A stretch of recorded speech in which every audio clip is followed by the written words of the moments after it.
All right, so we are going to start learning about Django today.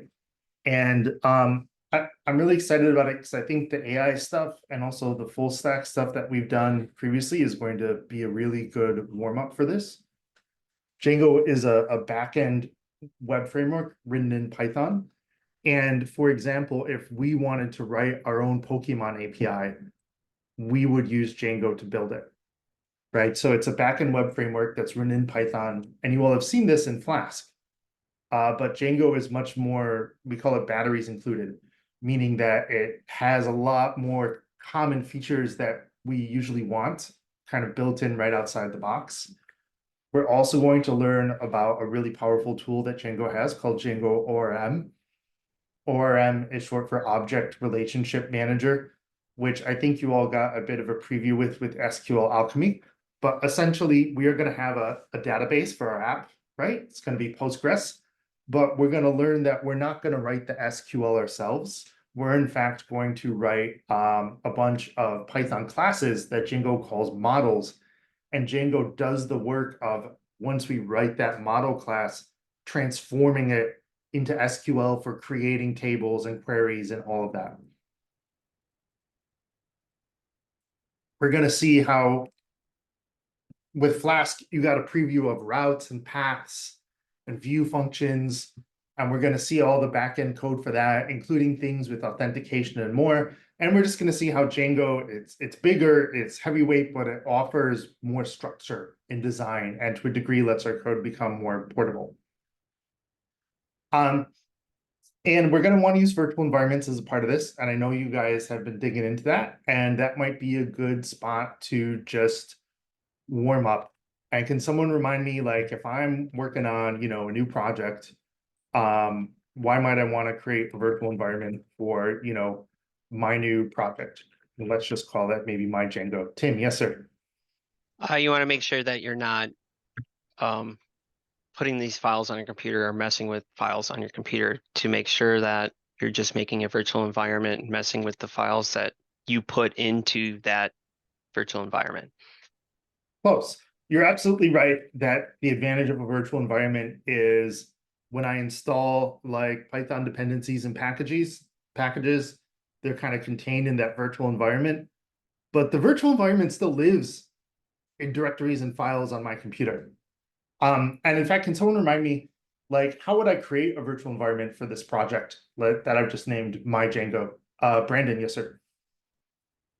You would call Python -m venv and then the name of the project.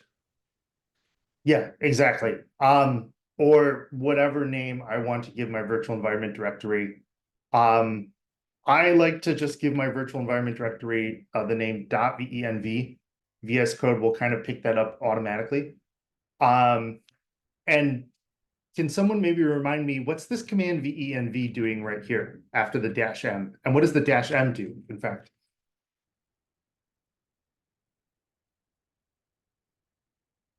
Brandon, yes, sir.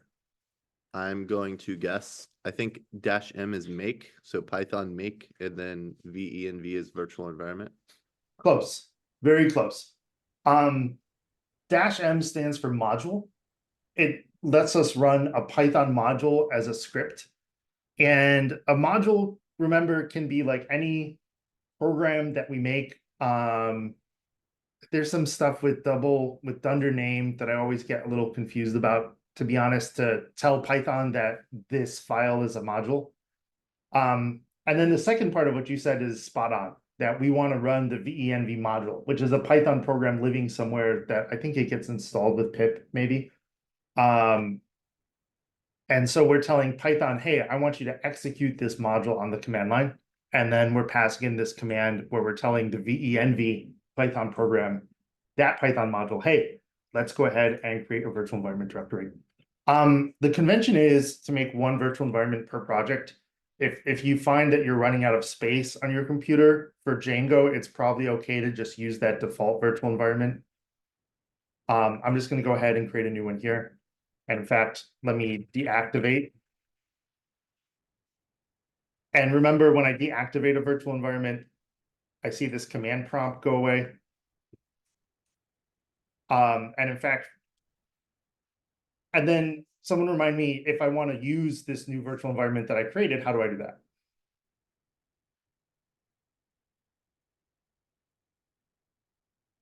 Eric, yes, sir. So you would connect to it with it's like source and then the environment name slash bin slash activate. Yeah, exactly. And what does that command do, by the way? It's running a script called activate in the bin. I know it activates the virtual environment. I'm not sure exactly how. I think Yeah. it does something with the path. Yeah, exactly. So source is a way for us to run like shell scripts that have commands that we could type on the command line, but we've put them in a file instead. So, and that's what's called a shell script, and you'll often see it just like this, or maybe with like a dot CSH, or there's different ones here for different kinds of shell scripts. And we don't have to get too into the weeds here, but just if we take a quick look here, we see this path environment variable that, in fact, our shell, our terminal uses something, some sort of stuff is going to happen to it. It's going to get modified. And just, we can take a quick look now and we can see, oh, whenever I run a command on the command line, the shell program, the terminal, looks through all of these directories separated by semicolons in order to find where to run this command. When I activate the virtual environment, and this path variable is created every time I open up the terminal and run a new shell session. When I activate the virtual environment, my virtual environment directory is now at the front. So every Python command I run is going to look here first. When I deactivate it, it's gone. Right. And so this isn't directly applicable. Like nothing will break if you're not aware of this, but I think it's useful to know. And hopefully it also just demystifies the virtual environment a little bit. Let's start installing some stuff for Django. Just as long as we're talking about virtual environments, we might as well install a few things with pip. And then we'll step back and we'll talk a little bit more about what Django is, why it's useful, and start getting into the weeds. And in fact, the plan for today is we're going to do a high-level overview of Django. We're going to talk about what we're going to build.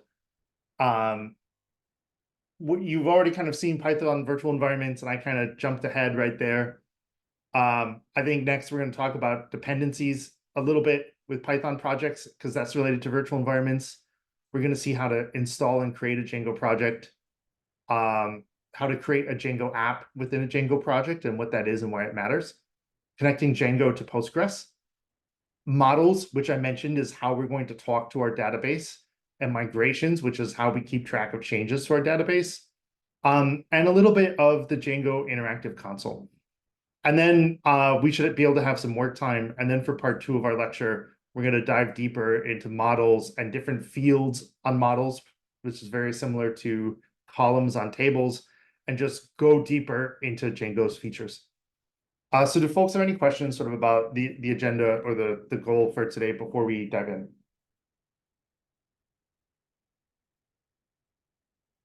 Okay, awesome. So I started talking a little bit about Python virtual environments. I think I'll hold on installing stuff so that when we get there, when we start installing and setting up Django, it can all be in one go. Let's just talk a little more big picture about Django before we dive into that.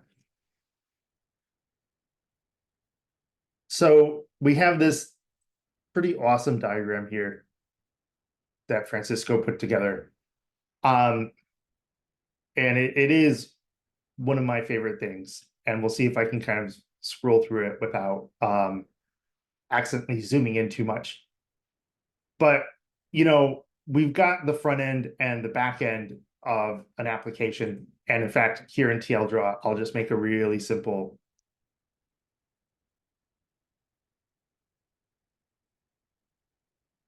diagram.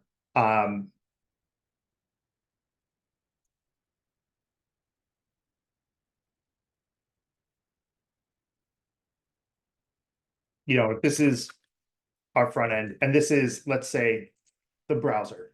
And inside the browser, we have our React app running.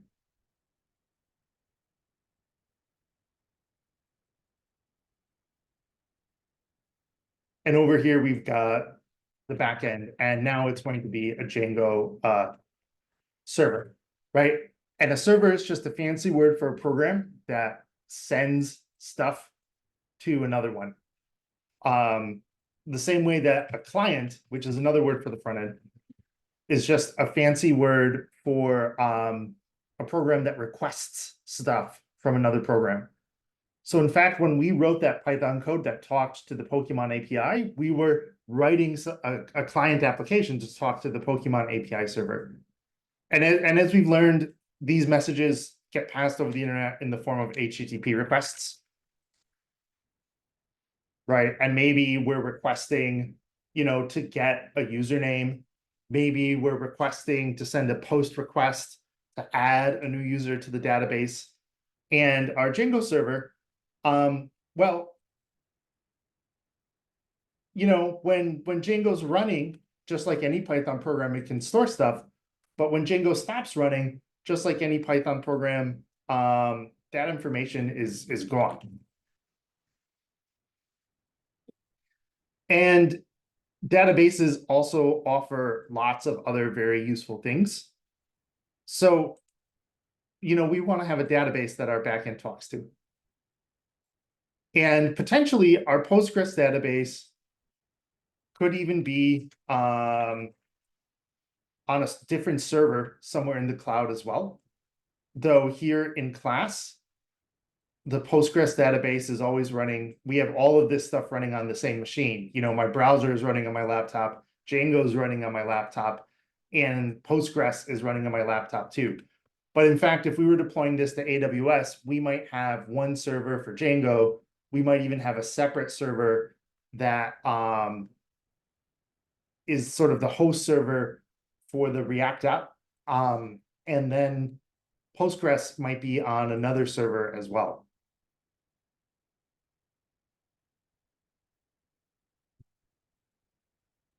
So we've learned how to build React frontends, and we've interacted with backend APIs like the Rick and Morty API or the Pokemon API.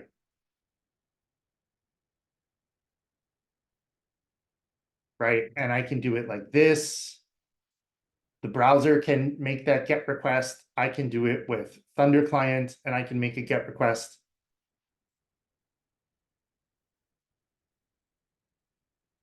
So Thunder Client is now my client program talking to my server. I can even do it from the command line with this program called curl that will make HTTP GET requests and get that JSON back. What we're learning now is we're not going to build the Pokemon API exactly, but we're going to learn how to use Django to build our own API, our own backend server to handle these requests for all sorts of things, from getting data like this to user accounts. And I've been talking a bit, so this is probably a good time for me to just pause and check in with folks and see if people kind of have any questions about the big picture of sort of where Django fits into building a full stack web application. Momo, yes, sir. Yeah, and the previous picture where you make two boxes, one for the browser, yeah, this one, and one for the backend Django server. The React application should be framework, right? Yeah, So it should be include the client, right? So this two boxes confusing me. Yeah, well, you raise a good point. And in fact, this makes it a little more complicated, but You know what I mean? I mean the React application, it would be like the Django server, both framework and inside it.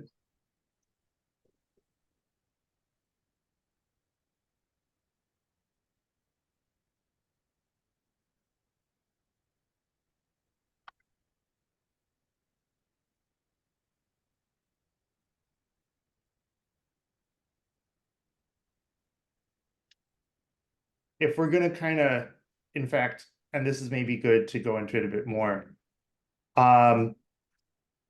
Maybe Django does this, maybe a different server does this, but you know, the browser is going to make a request to some server.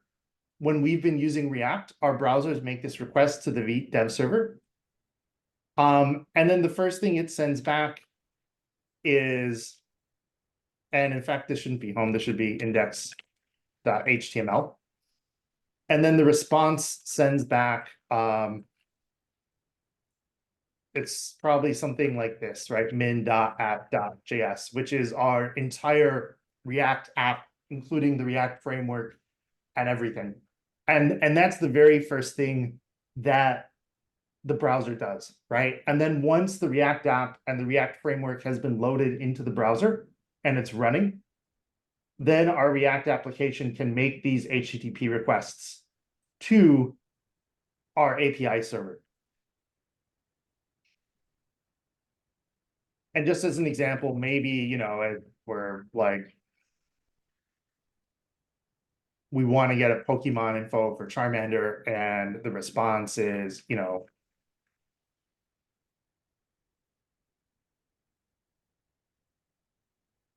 I'm just making this up just as an example, but.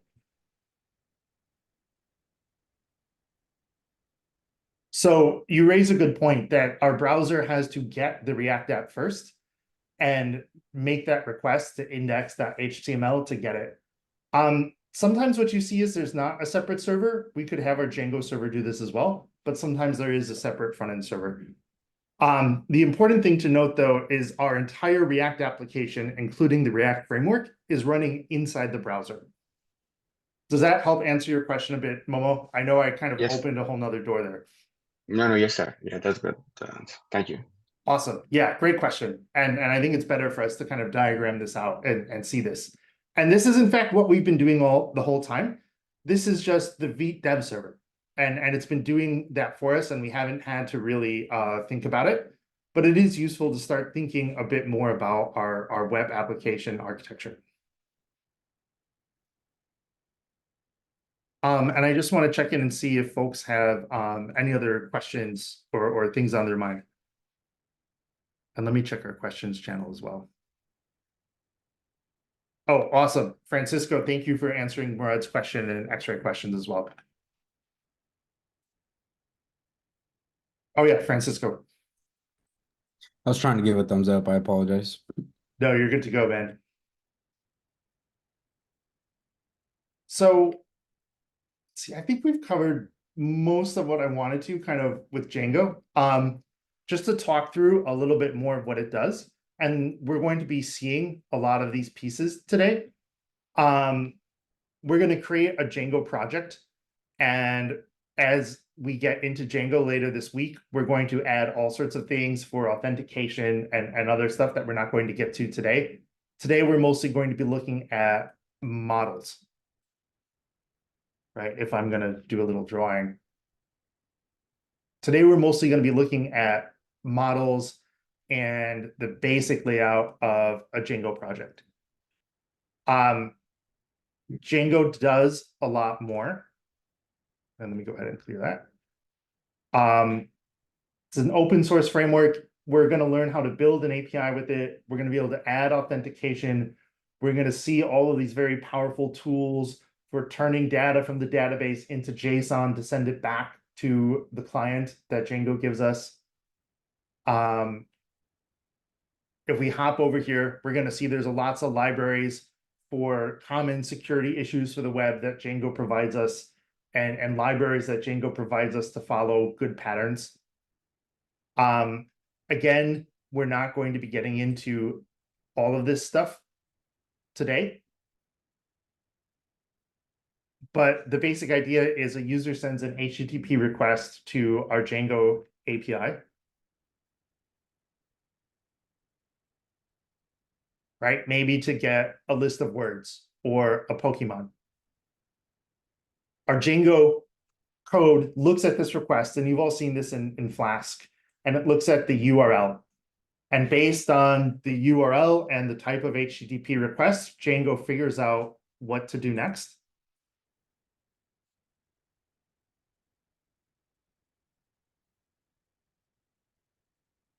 And we're going to learn about security issues like cross-origin resource sharing cores later. We're not really getting into that today.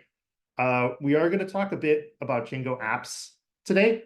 We're going to see that Django sort of organizes itself into different apps as a way of organizing things. We'll learn about Django REST framework a bit later. We're going to get introduced to the basics of models today, which is how we talk to the database and we define the models that define the tables in Postgres that Django actually creates for us.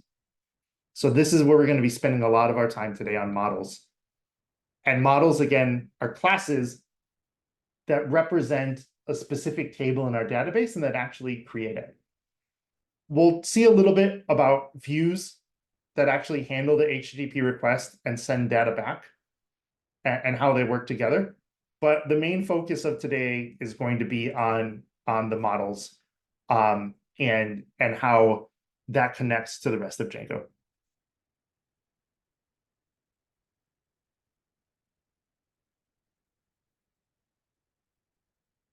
And so you can see there's a lot of layers to our Django application, right? We're going to talk a little bit about validation. We're going to talk a bit about the ORM, which is how Django really connects to and talks to the database. And we are going to set up Postgres today. And we'll get into validators and all of that a bit later. So I just want to pause and see if folks have any questions before we actually start, installing Django and writing a little bit of code.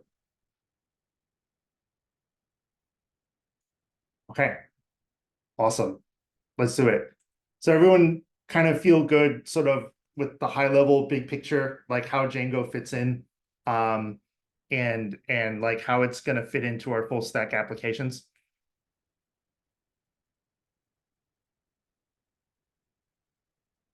Awesome. Yeah, to kind of tie it back to AI a bit. Oh, Murad, yes, sir. Yeah, why Django? There's a lot of different options. Yeah. You don't have to use Django. For Python, honestly, the reason we teach Django is because it's been around a long time and because it is a bit big and a bit complicated. I think being exposed to like a bigger framework like Django as opposed to a smaller one like Flask is valuable learning for all of you. And also, once you learn how to use Django, you can do an awful lot with it. And there's a lot of very powerful things that you'll be able to do that you can do with Flask or other frameworks, but Django already does it for you. So I think like once you learn Django, going and learning other frameworks is easier. So Django like has everything we maybe need for creating any kind of application. Almost everything. Okay, thank you. Yeah, great question.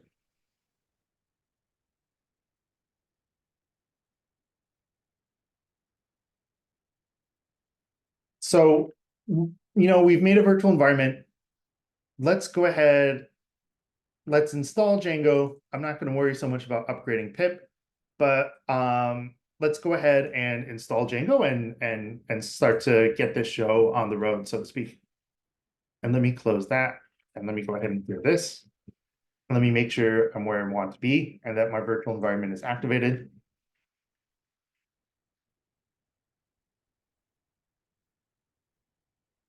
And I think I will upgrade pip. Actually, for teaching purposes, I'm not going to right now, just in case it takes a long time. But you all should upgrade pip if you see that message. Django's been installed. Can someone remind me, like, how do I track that as a requirement? Like, if I'm going to push this code up to a repo and you all are going to clone it down, how do I do that with Python and virtual environments? Right? With React, there's package.json. How do we do it with Python?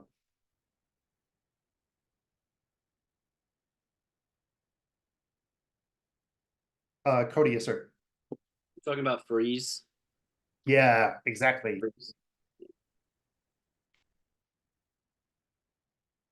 So the pip freeze command prints out everything that I've installed into my virtual environment, which is only Django. I'm not sure. I think Django maybe installed these other Python libraries. The convention is I use this shell command, this arrow that's actually a pipe. And we pipe or send that output to a file that we're going to name, call, and create called requirements.txt. And that's the Python convention. And now I have this here, and this is what I check into version control. And Cody, can you remind me, like if you cloned down my project and you wanted to install it, how would you install stuff from the requirements.txt file? We did it on the first assessment. So I'm not exactly sure though. I'd have to go back to that and look.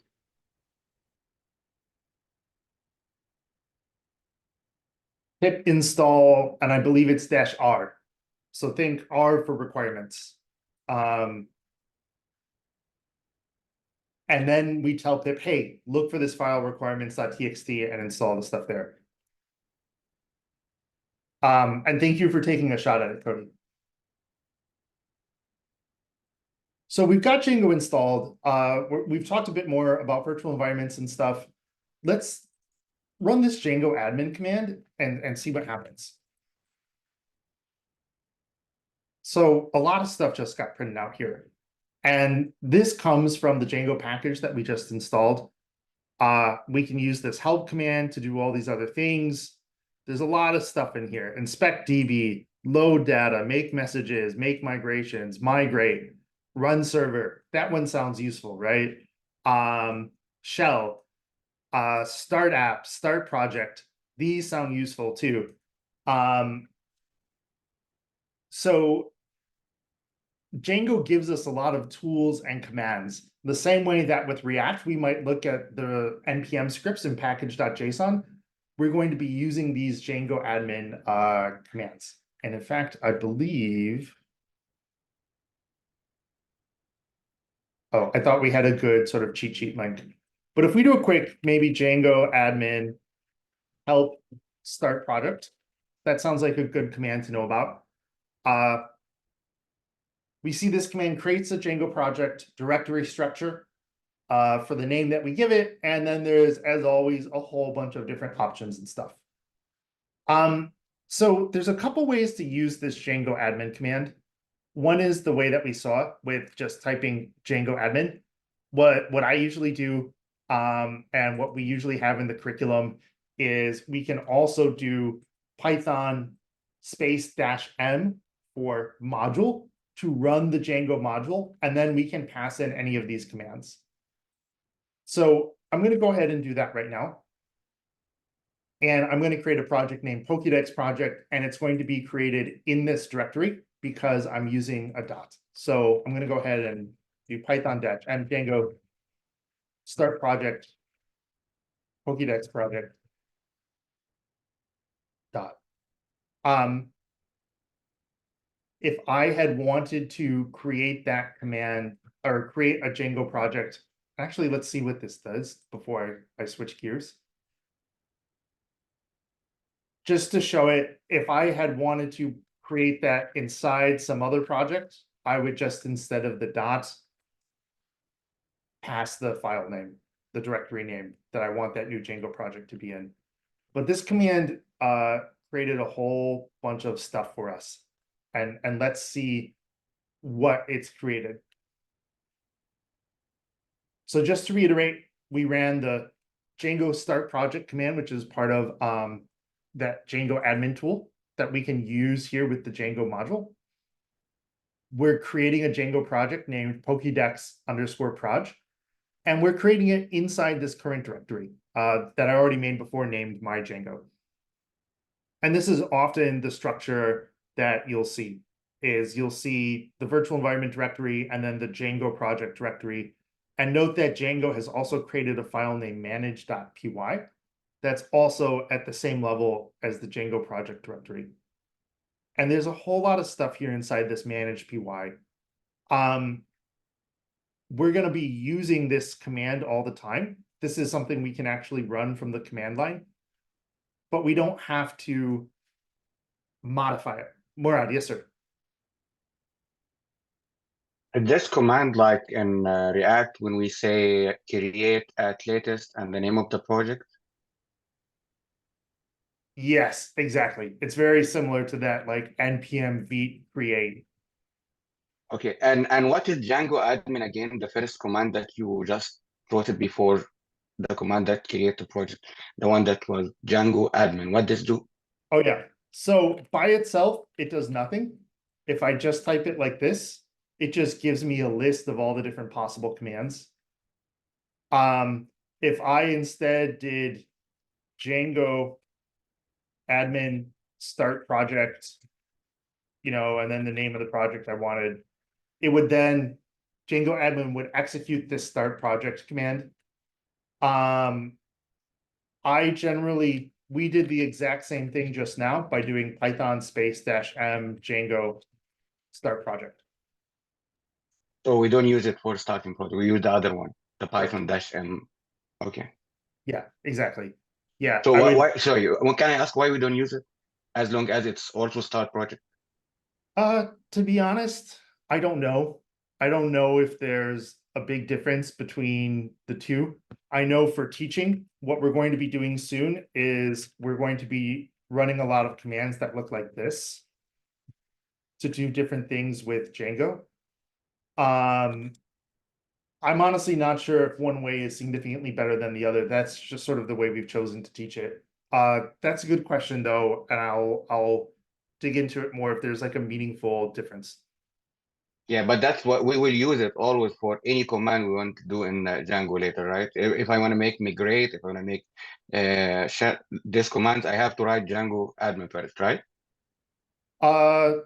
No, because what we can actually do is we can run those same commands with manage.py. So I can do this. Or this. So there's two different ways to do the same thing. Okay, Yeah, thank you. yeah, Thank you. yeah. That's a good question. I'll check to see if there's a significant difference between the two. I'm not sure if there is, to be honest. I think just because all the other Python programs that we run in class, we start with Python, I think we just wanted to standardize. But they do essentially the same thing. And in fact, if we search through the Django docs.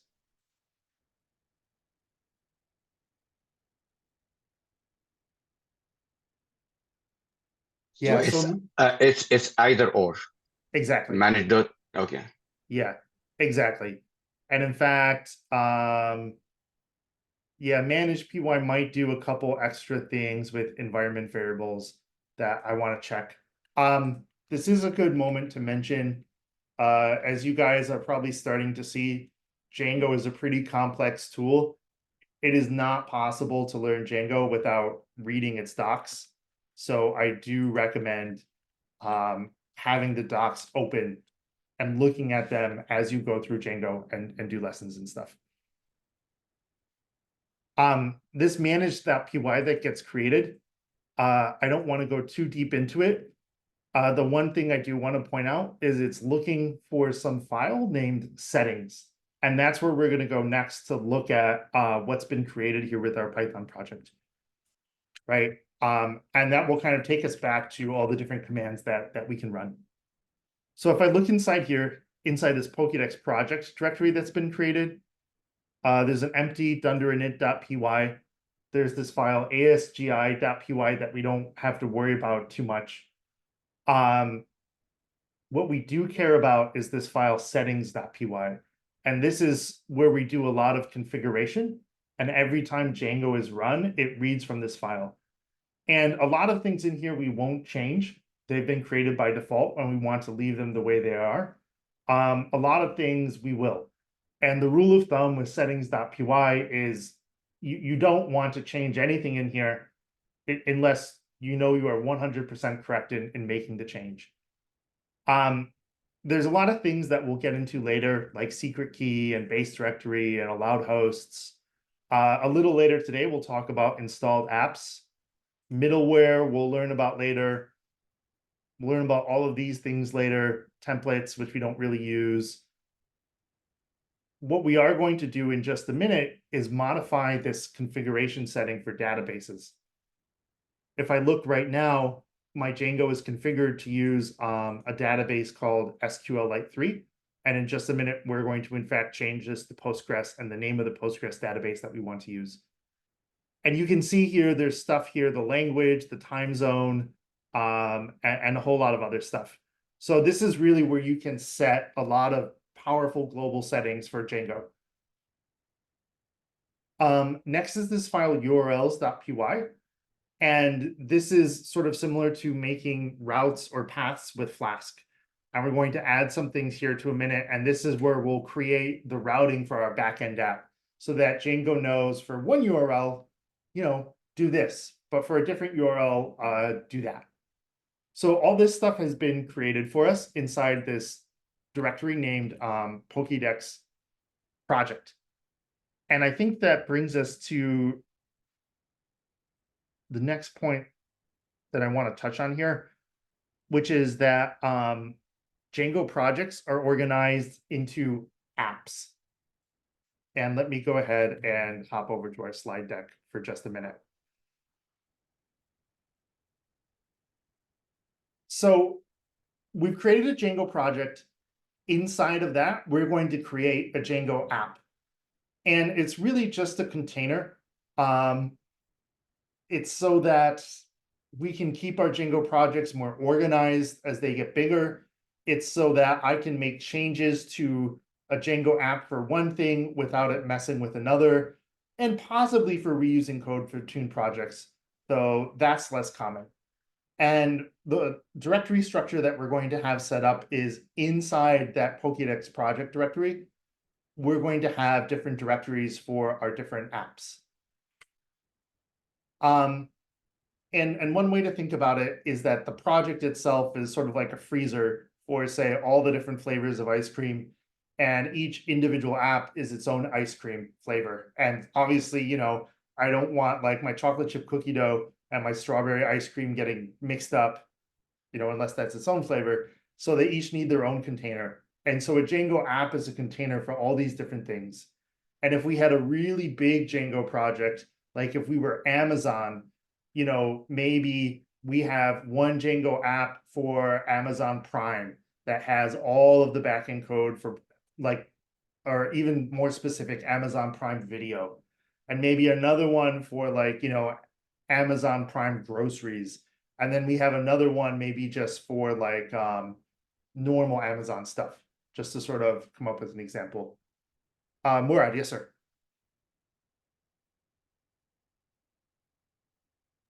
No, that's old. I'm sorry. Oh, I'm so got sorry. it. No worries at all. So we've created our project, right? And now let's go ahead and create an app. And we're going to use Python manage py here to create our app name. And let me hop over here and in fact do this. And in fact, I'll just pull up the relevant curriculum that we're looking at as we do this. I can just close out my old tabs. So, Murad, like you were saying, there's multiple commands that we can use to create the app. Manage.py does look at a couple things in settings py. I do recommend that you all just create apps and projects the way that we show you to in the curriculum for consistency. And I'll follow up with a little more specifics on the pros and cons of that later. But for now, let's go ahead and create an app and let's just call it Pokemon app. And I do need to be inside I need to be in the same directory where manage.py is to do this.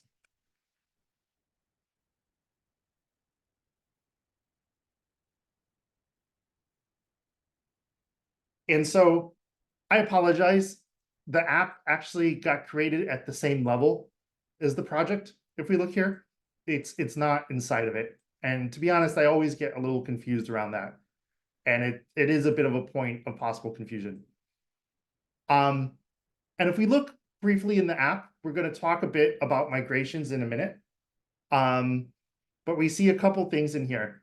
This file admin.py, we don't have to worry about that much. Apps.py, we don't have to worry about that much. Models.py is where we're going to spend a lot of our time today. Tests, we're not going to worry about right now, but it's good to see that, in fact, Django has some testing set up. And views, we're going to learn about a bit as well. We're also going to possibly be adding a URLs py file here. But now that we've created this app, we have to do something so that the Django project as a whole knows that it exists. And what I have to do is I have to go into settings py. And if I scroll up here, there's this list, installed apps with all these strings. And so these are also Django apps that just are sort of part of the core Django library, you could say, that are installed by default. But now that I've created an app, I need to add it to here. Otherwise, none of the code that we write in there will ever work or be used by Django. So this is how we tell Django that this app is going to be used in this project. I just want to check it and see if folks have any questions.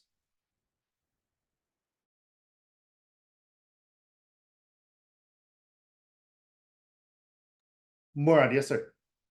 Yes, sir. So when you create the project, you use the Python command. Okay, and you didn't use the manage.python. But when you created the app inside the project, you used the other one, the manage.python, right? Correct. And that's how shall I follow? Correct. Okay, thank you. You're welcome. All right, let's talk databases. And this is where I think it starts to get a little more fun. So we know that we're going to want to use a Postgres database. So I have to go ahead and create that database. And there's two ways I can do it, right? I can connect to SQL and create it in there, or Postgres on the command line gives me a nice command, create DB. And I can do it this way. And it looks like it already exists. Let me just drop it because that's probably from previous teaching.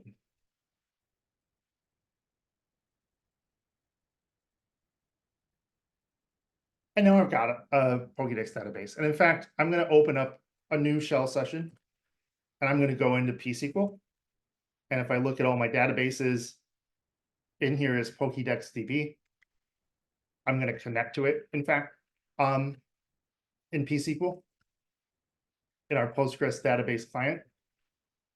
And we don't have any tables, right? So we'll come back to this later. I like to have PSQL open in a separate terminal when I'm developing Django stuff.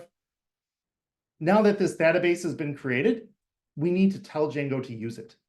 And so here in settings.py, I need to make two changes. First, I need to tell Django to use Postgres. Second, I need to give it the name of the database in the Postgres server, in the Postgres database engine to use, which is going to be Pokédex DB. So whenever you create a Django project, you're going to want to create a database for it. And then you're going to need to, in settings.py, change these two properties here for this database's dictionary. That's for configuration, right? And this is the default configuration to tell it the database engine and the name of the database. We also are going to have to install a Python library called psychopg3 that is for talking to Postgres from Python. And if we take a quick look at psychopg3 in its docs, we see that it's a Postgres SQL adapter for Python. It does all sorts of very powerful things. Django might be able to use other libraries. I'm honestly not sure, but this is, I think, sort of the standard one to use, and it's pretty powerful. So it is important that we install version 3, psychopg3. And the way to do that is with this pip install psychopg binary command. And I actually am going to run this pip upgrade command right now just to make sure I'm on the most recent version of pip. and that doesn't cause me any issues when installing PsychoPG. And I actually am, for the purposes of simplicity, just going to copy and paste this command in, though I don't recommend copying and pasting as a general rule. And now if I type pip freeze, I see that PsychoPG version 3 has been installed. PsychoPG binary, which is, I believe, the executable for PsychoPG, has also been installed. We want and need both of those things. So I'm going to add both of those to our requirements.txt. So now Django is set up to talk to a Postgres database, and we've given it PsychoPG3 so that it can actually do that.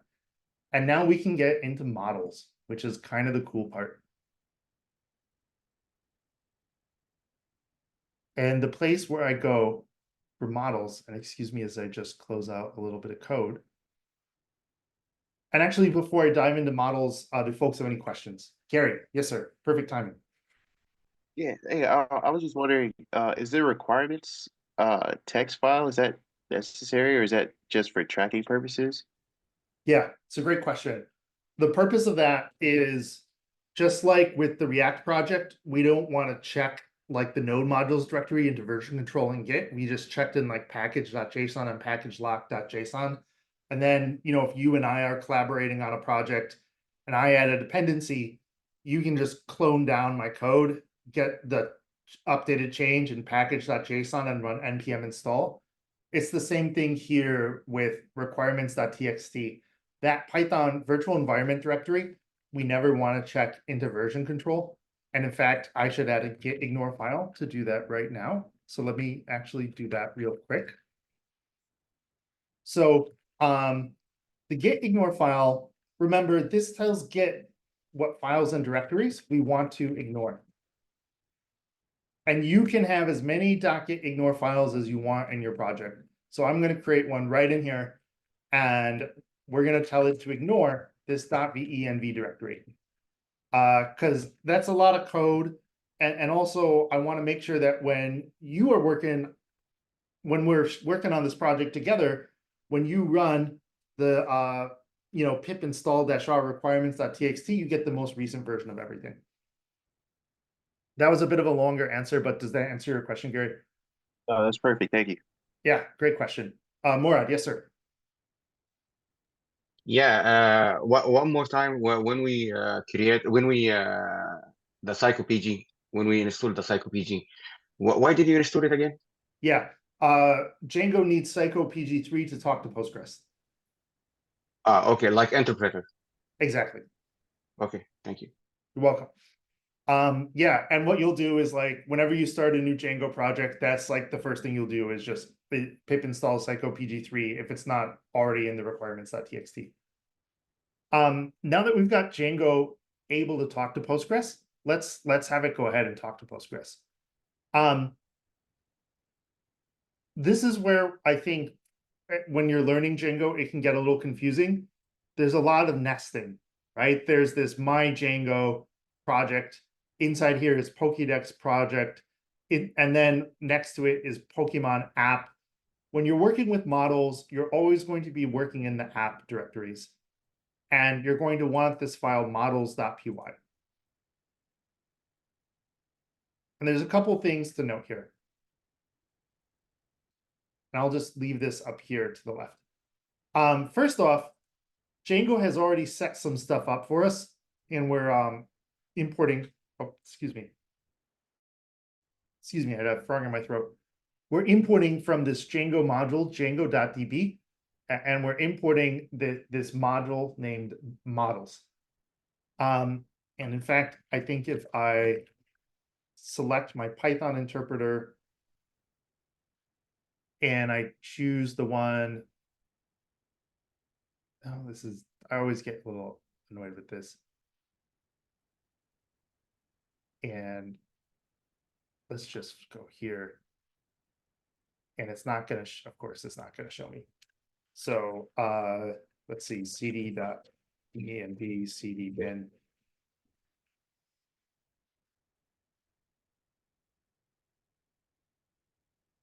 So path to my Python interpreter should look something like that. I'm sure there's a better way to do this that I'm forgetting. But now that I've set the Python interpreter to the version of Python inside my virtual directory, those squigglies go away. So Django set this up for us, and we're going to use this in just a moment. We're going to create classes. Models are always classes. And think about database tables. It's not exactly the same, but it's very similar. And we're creating a Pokemon class that inherits from this class model, right? So whatever this models module is, inside there, it has another class named model. And that has a bunch of built-in Django stuff that we're going to use for these models.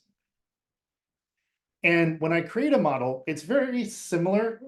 Again, think about a table in Postgres, but it's in Python code as a class.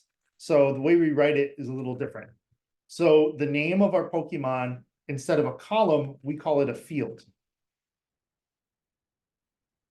And again, we use that. You can see that this Django models like module is really important. And we can set all sorts of properties here. And I'm going to set here a max length of 255. And as you do this, as you're working on code, again, you will want the Django docs open. And you can see that the Django docs go deep into describing and explaining models. And in fact, if we wanted, we could even find like the Django docs on that model class that we inherit from. And it has like a very, very in-depth explanation. But this one is probably a bit of a better starting point. And that models have different fields, and you can see some examples of fields here. And a list of all the different field types, and a list of all the different options for fields, like if something should be blank, if something should be null by default, if something should be like a set of choices. So we have like a very powerful set of options to work with fields, and you're going to want to use the Django docs. They're a little, they're not perfect. They can be a little hard to read, but it's still, I think, the best source of truth. So it's important to start getting used to them. So we've created a name for our Pokemon. Let's also have our Pokemon have a level. And that's going to be an integer. And let's give it a default setting so that every Pokemon we create starts at level 1. Right? So instead of creating database tables, we're going to be creating models. I just want to check in and see if folks have any questions. Morad, yes, sir. Yeah, what level is? Like in the Pokemon game, I don't know because I haven't played Pokemon, but I think it's essentially how powerful the Pokemon is, or like levels of a game. Like my character is at like level 1 strength, or level 2 strength, or level 3 strength. Can you give me another example away from the Pokemon, like real example from the application? I think this one is pretty specific to the application, unfortunately. I think it, it would be like, actually, a good example would be if we were doing maybe students, like the student's grade in school, maybe we set the default grade to 2nd grade or something like that. But this example is pretty specific to the game, unfortunately. Okay, yeah, thank you. Yeah. Yeah, I don't want to get that's a good question. I don't want to get too far afield with other examples. But we will come back to looking at more fields. So you mean that just like property, sometimes we don't need to identify it in every model we will create, right? Each model has its own property, Exactly. right? Exactly. Okay, thank you. Like if for some reason we wanted to make a student model, maybe it would be like models, model, and name, models, char field, max length of maybe we don't want a max length, but maybe, you know, I want to say null is false to make sure that the student name already exists. And then like also the grade. Maybe we want to make sure that the student has, I don't want to set the grade, but I want to make sure that it always exists or something like that. Earl John, yes, sir. I was just gonna say, I think what Murad, correct me if I'm wrong, Murad, but I think what he meant by like what the level is doing. But I think a good way to see it is just like a level is just like the column name of the database. That is If- true as well. Yes. Yeah, thank you. That's very good. Thank you very much. Awesome. Thank you, Earl John. Yeah, and we're gonna build a couple other models as well. And actually, I'm gonna comment this out. I don't want this to run, but just as an example of how we can create multiple models, right? Just like we can create multiple classes. So this next step is really important and touches on some really important concepts with Django and not just with Django, but most backend web frameworks work this way. The way that we talk to the database and we do things like create tables is through what's called a migration. And let me go ahead and run this and talk about why it's valuable. And so whenever you change a model, you're going to have to run this command.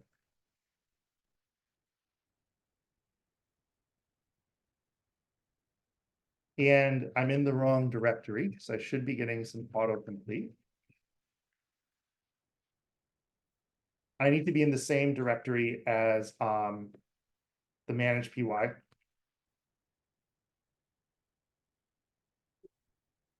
And I think that should work. I was kind of expecting autocomplete, but I also have an extra M in there. So Python manage py make migrations.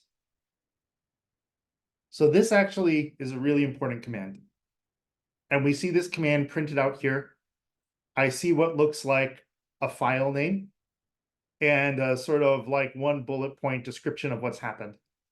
And if I go into this migrations directory, which is exactly where it says here, I see a file with that name and I see a bunch of stuff in it. So make migrations looks at our models and turns them into this. And in a moment, we're going to see how Django uses this to actually create tables in the database. And if we look at this, we see it's generated by Django.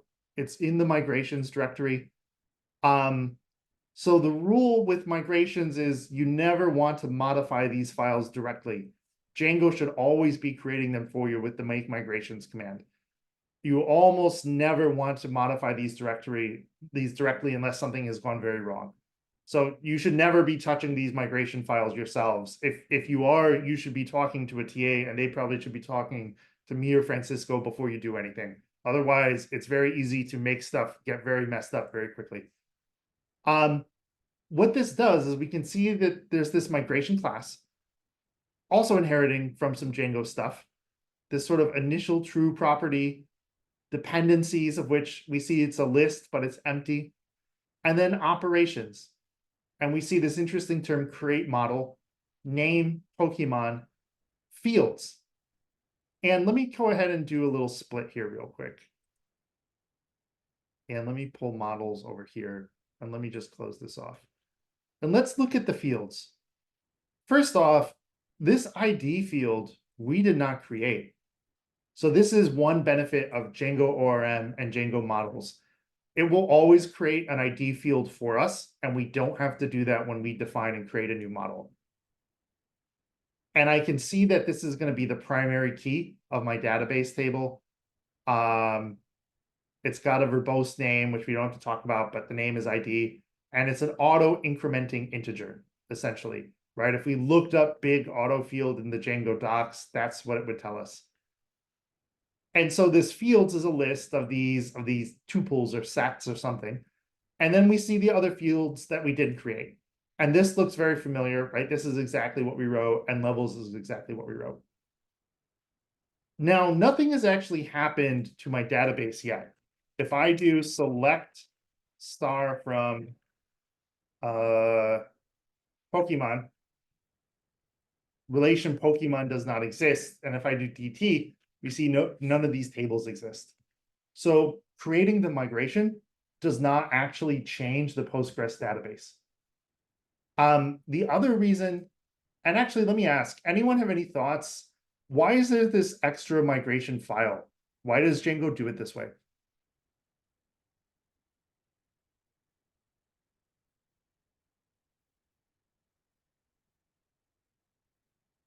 Yeah, and it's not a trick question, but it's definitely a little more out of scope and more advanced. Brandon, yes, sir.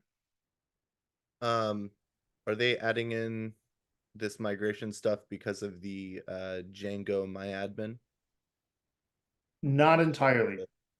Okay. But it's a good thought. Gary, yes, sir. Is it so it like keeps track of what's actually in a migration? So like when it's pulling the file, like when you're exporting it to a different location, like it's holding everything together. That is a very important part of it. When we make a couple more migrations, we'll see that there's a way to, they call it rolling back, like I can undo a specific migration. So that is one reason why. Yes, and there's a little more as well. And that's a great point. Earl John, yes, sir. I was just about to say the same thing as Gary, but it also like tracks the changes, if any changes that comes in, and then you'll be able to track it and see what are the changes from the previous migrations. Yeah, and we'll see that in just a moment. That is one of the huge values of migrations. That's also why this migration file is numbered. As we create more migrations, Django applies them in order. And thus, if we need to undo something, we can have that level of control at the migration level. It's not quite the same as like a git commit, but it's a very similar idea. The other reason there's this like fancy, more complicated, migration file in addition to the model file is because Django is designed to work with a lot of different databases. And there's nothing in here specific to Postgres, right? So if we wanted to use MySQL or SQLite or MariaDB, like other relational databases, this code could still be used by Django to do it. We might just have to install something other than PsychoPG2 or PsychoPG3. So this is a layer of abstraction. And that's the other thing I wanted to touch on. Let's go ahead, and the term is apply the migration. And we do that with this command that's just migrate. And in fact, I'm going to do --help before we actually run the migrate command. And we can see some interesting options here. Here's an interesting option called plan, shows a list of the migration actions that will be performed. That might be kind of cool to run, but you can see there's a lot of control here, right? Over how we apply a migration. If Django actually keeps track of if migrations are applied, so on and so forth. So let's go ahead and run this plan command. This does not actually change anything to the database.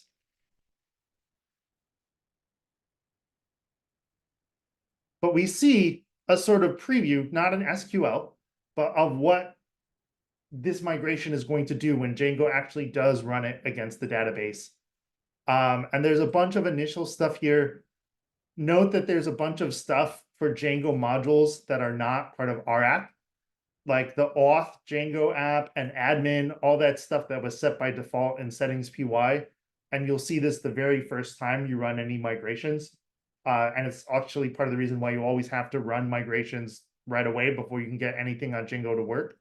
So this is all Django default stuff. And then we finally see our stuff here. And again, here we just see a high-level description of what this migration is going to do. It's going to create the Pokemon model. And let's go ahead and run it. So this is the command that actually applies a migration. So whenever I change a model, I have to run make migrations. And then I have to run the migrate command to actually change the database. And we see all these steps printed out. We see okay. We don't see any errors, and we know that we've succeeded. And now if I go into my database and do DT to see all the different tables, all of a sudden, there's a ton of different tables in here. Right? All these tables that Django created as part of its own default installed apps for authorization and Django admin and stuff like that. And then we have our table. And note that the actual name of the table is not Pokemon. It's the name of the Django app, Pokemon app, and underscore Pokemon, right? So we don't even control directly the name of the table created in Postgres.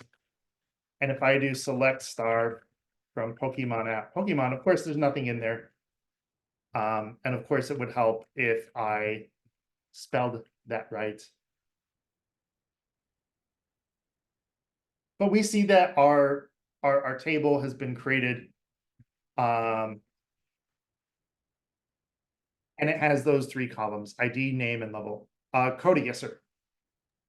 Oh yeah, I see where Pokemon app came from, but where'd the Pokemon come from? Where'd they pull that from?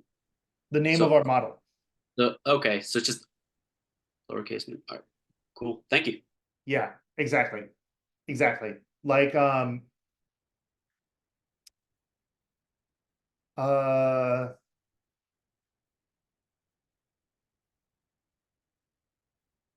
yeah, like I'll add a little more, I think, just so we can see it in action.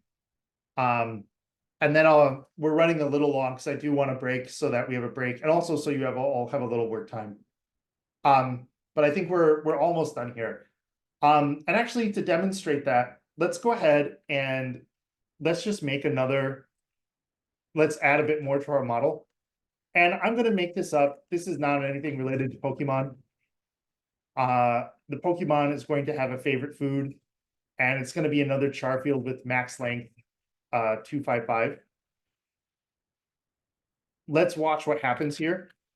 As I do Python manage py make migrations. And this is getting a little ahead, but Django is telling me, hey, you can't add a field that's not nullable or doesn't have a default. I need to decide, can this field be null or will it always have a default? So actually, do Pokemon actually, like, is there an official food that Pokemon eat? We're gonna set null to true. Gary. The yes, sir. API has berries, Berries. which makes it shiny and stuff like that. I don't really understand it, but it's there's berries on the API. Okay, perfect. So by default, all Pokemon will eat berries. Love it. So it gives me these options. I don't like options where I'm trusting the command line program to do something for me. I'm going to go for the quit and manually define, which I just did. So now our Pokemons by default all will like berries when we create them. Creating the migration works just fine. And now we see we've got two migrations here. And if we look at this other migration, it's got a dependency on that one, because that's the one that creates the actual Pokemon model, the actual Pokemon table, right? So that's one of the nice things that Django ORM does for us. This would break without that one. And we add a field here, and it's favorite food, and it's berries, and that's the default. And just for fun, so we can kind of see this, I'm going to create a student class. Earl John, yes, sir. Just a quick question. How come it didn't throw an error when you migrate with the name and the name is also a char field, but it does not have a default? That is a good question. I don't know. That is a very good point, and I actually don't know. I wonder if it's because I was creating the model for the first time, but you're right, that was an inconsistency. I'll poke around in the Django docs to see if there's an answer there. I was a little surprised as well, to be honest, that I saw this warning thrown up. Yeah, I don't have a good answer to that one, but I will find out. But it does raise the point that, like, Django is complex and it does have a lot of rules. And the docs are your friend, and this model field reference is kind of the place to go for all this stuff. And let's see if they have maybe char field.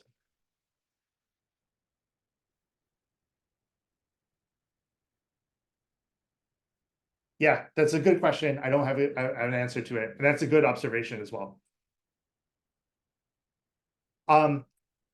Just to demonstrate, Rachel, yes.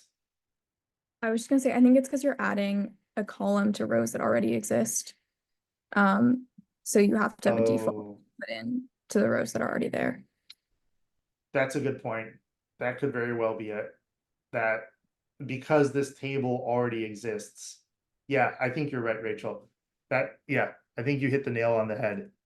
And in fact, let's talk about that real quick because that's an excellent point. So if I do, one moment, Morad. So if I do select star from Pokemon at Pokemon, there are no rows in this table, right? But what if one existed? And we haven't applied the migration yet. And in fact, let's add something in here so we can talk about this. And this is in fact kind of the last thing that I wanted to show, which is the Python terminal. So we can get kind of started on that and then add some stuff and talk about why that happened and then apply that migration. And that will be a great stopping point. So I think I'm going to open up one more shell session. So I've got my command line here, I've got Postgres here, and this is going to be my Django shell. And I'm going to make sure I'm in the directory I want to be. I'm going to run this command Python manage py shell.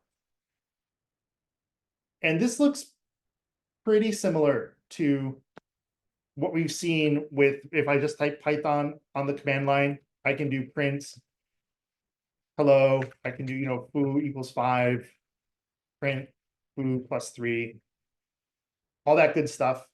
What makes the Django shell much nicer is I can also use all of my Django code. There are a couple steps I have to do this. I have to import my models. So I am going to go ahead and run this command from Pokemon app.models, import Pokemon. And now here I've got the Pokemon class. And I can even create a Pokemon.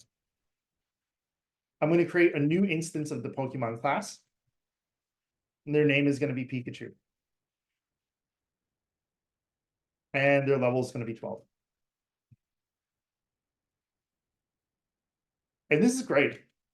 But this does not exist in my database yet. This is just some Python code. To actually save Pikachu to the database, I have to use a command that comes with the model class that we inherit from and that we use, which is save. And I ran into a big error.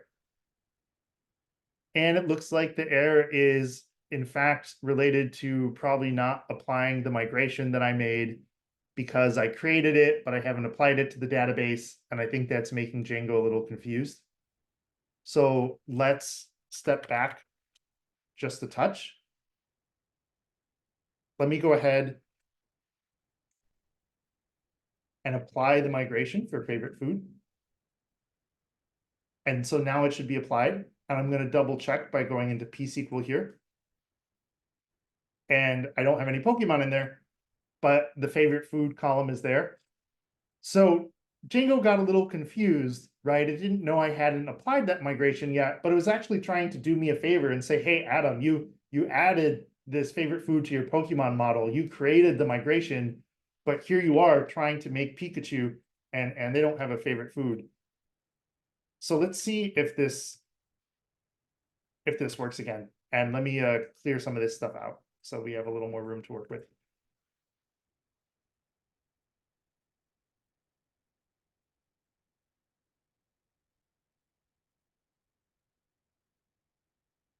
right? So that's the power of the default model value. And now, fingers crossed, I should not get an error when I try to actually save Pikachu to the database. And I don't see an error. And let's go here and run that command. And in fact, now we've got Pikachu and their favorite food is berries. And this goes back to the point that you made, Rachel, and I think you hit the nail on the head. You know, we didn't have any rows of data in here, but Django didn't know that, or at least it didn't check, and it wasn't built to check. So Django was basically the reason why it required this default value is because this model already existed. We could have had data, and Django is saying, hey, I don't want to let you do something that lets the data get out of sync. There's all these previously existing Pokemon, as far as I know, as far as Django knows, what's their favorite food going to be? So we had to tell Django, hey, it's okay for these previous Pokemon to not have a favorite food, or hey, it's just going to be berries. So that Rachel, I think you hit the nail on the head there, as to the issue that we ran into. And we got to dig a bit deeper into models and migrations, and also the Django console, which, as you can see, is really powerful and is going to be everyone's new best friend, right? And I think the last thing I want to show here is we can not just use the Django shell, the Django console, to create data. We can also use it to query data. And it would help if maybe I assigned that to variable. Oh, it would help if I was in the shell and not in P-SQL. That is, I think, one of the risks of having multiple terminals open. There we go.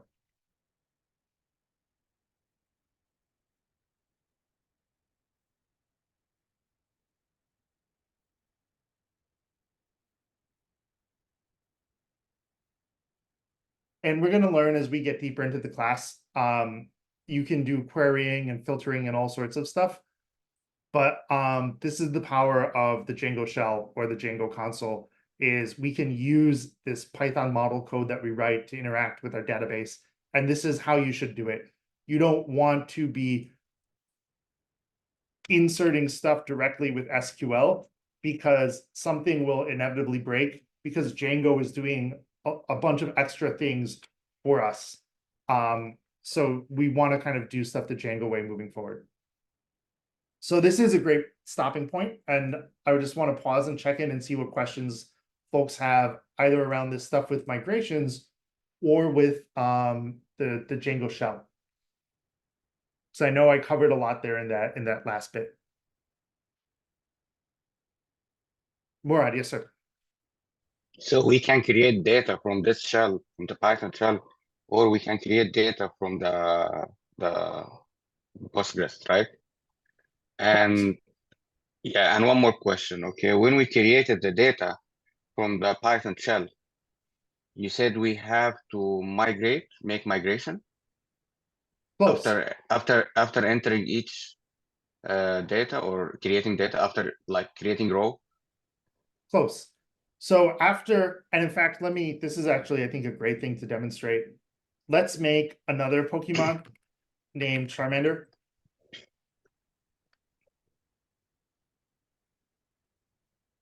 And I have no idea what this Pokemon's level is, but we'll say level 4. And we'll make their favorite food. Oh, I don't know, apples, just so it's different. And it would help if I don't have a typo. And this is one of the downsides where you have to be a little careful with the Django shell, is you don't get the nice error completion. So just like with any other Python code that I'm typing and running in that sort of interactive Python REPL, I now have an instance of the Pokemon object. In order in the Django shell to save this Pokemon to the database, it's not the migration command, it's save. And if I hop over to the Django docs real quickly, and let's find the docs on models, so we can just kind of see this.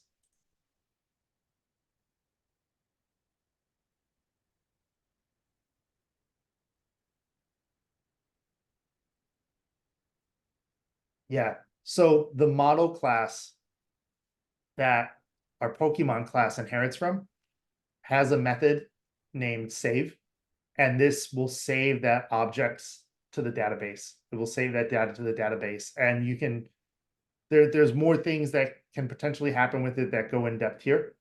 But so it's the save command that we need to use when I'm using the Django shell or the Django console to create a Pokemon. And now Charmander So, should be in the gotcha. database. So the migration only, we do migration or apply the migration just when we define the features of our model, right? Not when we enter the data. Exactly. Exactly. Okay. Yeah. Like if I changed this Pokemon again, you know, I'm just making something up here, but if I change this Pokemon again, we would need to run make migrations and migrate. Okay. So just for changing the structure of the model. Exactly. Exactly. Okay. That's very well put. Migration, make migrations and migrate are only when we change the structure of the model. And save for the data, like the usual when we're saving any data, Exactly. entering data, creating data. Okay, thank you. Yeah, you're welcome. Great question.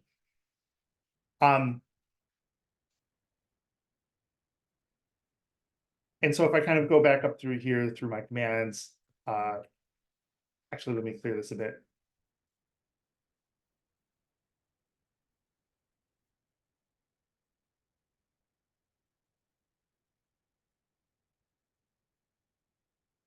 I can see now I've got two Pokemon in some object that Django calls a query set, but that you can treat sort of like a list.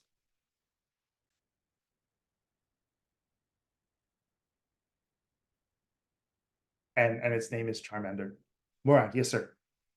Okay, is there any source for this command, the Python command to that I use it to create data or acquire data? Like from here, from the shell, there is something like help or anything to show me all the command that I can use it for creating or acquiring the data? Yeah, you're going to want to look in the Django docs, though I think our curriculum is a better starting point because the Django docs are a little dense. The curriculum lesson content for today shows some basic examples, but what you'll want to look for in the docs is, it's called, like, I'll share this in Slack, making queries, because we can do this in our Python code as well. And you can see here, they give examples of saving, here more relevantly of retrieving and filtering and so on. So the Django docs do have a comprehensive reference to this. I do recommend our curriculum as the starting point, though the docs are a little dense, but they are comprehensive. Okay, let me show you all what the assignment is so we can break, and I think getting a little hands-on time will be good. And in fact, then in like part 2 of our lesson, we are going to spend a little more time on models and fields. I'm not sure if we'll get to more querying, but we're going to spend a little more time on models and fields and digging a bit deeper into it. What I'd like you all to do now is take a break for 10 minutes, get away from the screen, and then the assignment linked to in today's lesson here under the first part. Over the course of the next week, we're going to be building up a school API. And so the goal of this assignment is just to get familiar with what we learned today, with creating a Django project, creating the virtual environment, changing Django settings PY, and making a model. And we've given you here the field names, and they're all things that you're pretty familiar with. You know, they're almost all string fields. And we've given you most of the steps that you need. So I realize I ran a bit long into our work time, but I think there's still enough time to take a break and at least get started on this. I think, honestly, even if you don't, between now and 11 Central, get to creating the model, just creating the Django project is important because it takes a little time to get used to that, right? And all of these commands, because it's a more complex tool. So that's the plan for the next 30 to 40 minutes. Does that sound good to folks? Cool. All right. And do folks have any questions before we break? Okay, awesome. Thank you, everyone. Take 10 minutes, get away from the screen, and at either like 11 Central or maybe 10 after, we'll reconvene and we'll dive deeper into models and fields. Please do make sure to have a Django project created and set up between now and when we reconvene. Let me go ahead and pause the recording and then we can break. And give me just a moment here to find where that pause command has been now put by Zoom. All right. All right. And did folks get a chance to start writing a little bit of Django code? I know a couple people ran into some hiccups along the way, but can I just see a thumbs up from people who maybe at least like created a Django project? Even if, you know, I didn't get to all the next steps or started that process. Okay, awesome. Very cool. So, you know, in the first part of the lecture, we got introduced to Django. We sort of saw a high-level overview. It's a tool to help us build our own API. We saw a little bit of project and setup, the steps for installing and creating a Django application. And again, you know, my recommendation is I would just use the curriculum doc here of part 1 as a guide for creating a new Django project, because we walk you through it. And I think this is going to be the easiest and the best resource to use for that assignment. We saw how to create a Django app, right? And so my Django project structure is, if I'm creating a new virtual environment directory, it's right here. The project itself, the all-important settings.py, where we have to add the Django app when we create it. And we also have to tell Django what database engine we're using and the name of that database. And right now, there's not a lot else we're doing here inside the project directory. But inside this Pokemon app directory, we've learned this is where we do a lot. It's where we create our Django model. And we saw how once I create this model, I need to create the migration and apply the migration so that that data exists in the database, and how we can use the Django shell.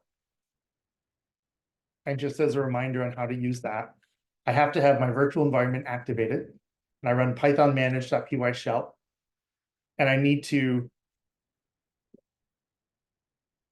import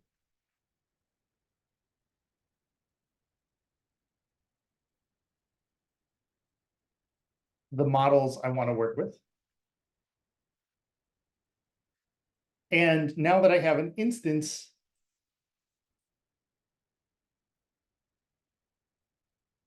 of, or now that I have the Pokemon model class,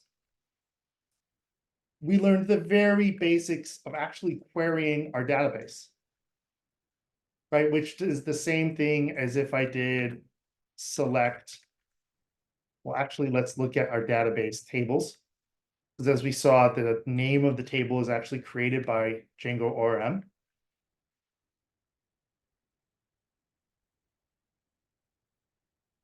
And the 2 Pokemon that we created, Pikachu and Charmander.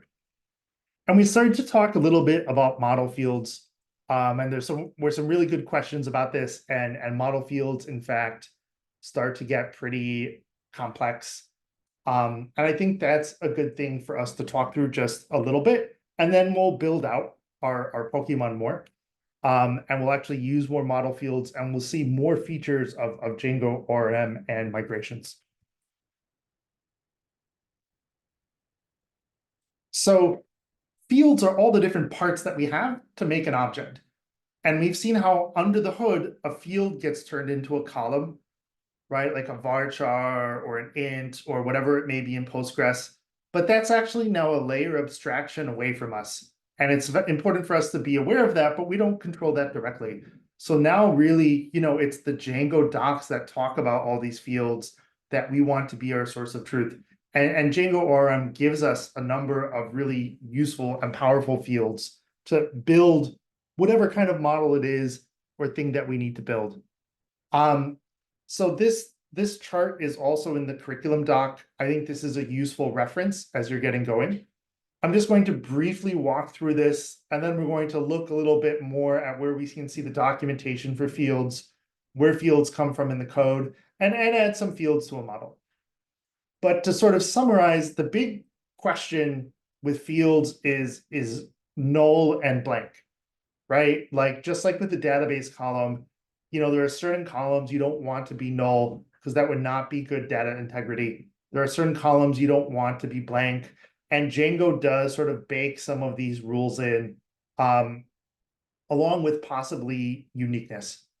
So kind of running through this, all these fields, char field, text field, slug field. Slug is short for a fragment of a URL. Email field, right, for holding an email. Comma separated integer field. In Postgres, all these are probably varchar or text in terms of the actual column, but Django adds a bunch of validation rules that we'll learn more about tomorrow. And so for different situations, you may want to set it to null, or you may not want to set it to null. For instance, an email field is important enough where you probably don't want it to be null or blank.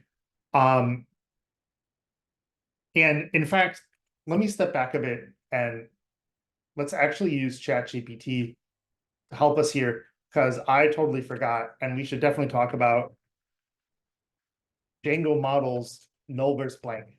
And we can see what ChatGPT says, and we can see what the Django docs say.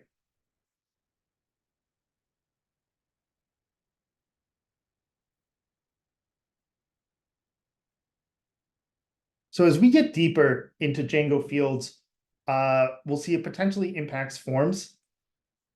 Null is about a value stored at the database level, right? For certain kinds of fields, string-based fields, we usually don't want to say null. We want to say blank. And we're going to check in a moment, but my guess is with blank, Django may actually put in an empty string in there. Blank is more about like form validation. It means like there was no value submitted for this field. And let's actually look at the Django docs and see if Django has anything to say about null versus blank.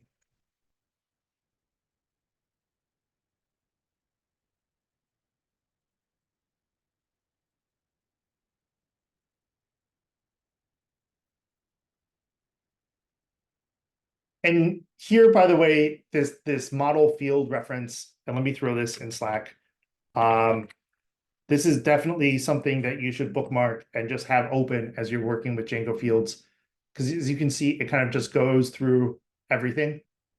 And again, right here in the docs, they tell us try to avoid using null on string-based fields like char field and text field. And they explain why here. And they say, hey, if a string-based field has null as true, there's two possible values for no data, null and the empty string, right? So for these text-based fields, these string-based fields, Django uses an empty string to store no data, probably by default. And if we click through and we looked at the docs for char field, we would probably see that in there. So for char field, text field, for any field in Django that's using a string value, if we want, an empty or non-existent value to be possible, or as they describe it, no data, we probably want to set blank equal to true. We're not going to be using Django forms, but as we'll see, like these rules around sort of fields and validation with Django get baked into a lot of different things. And then right after here, we see blank. If true, the field is allowed to be blank. Default is false, right? And as Django describes it here, null is entirely about how the data is stored in the database. But Django also has validation code that we're going to be able to write, like when we get a bunch of JSON, say, from our React app, to validate if it's good or not. And so this is where the blank is true is important for a field, so we can hook into the powers of Django fields and model validation that it already gives us.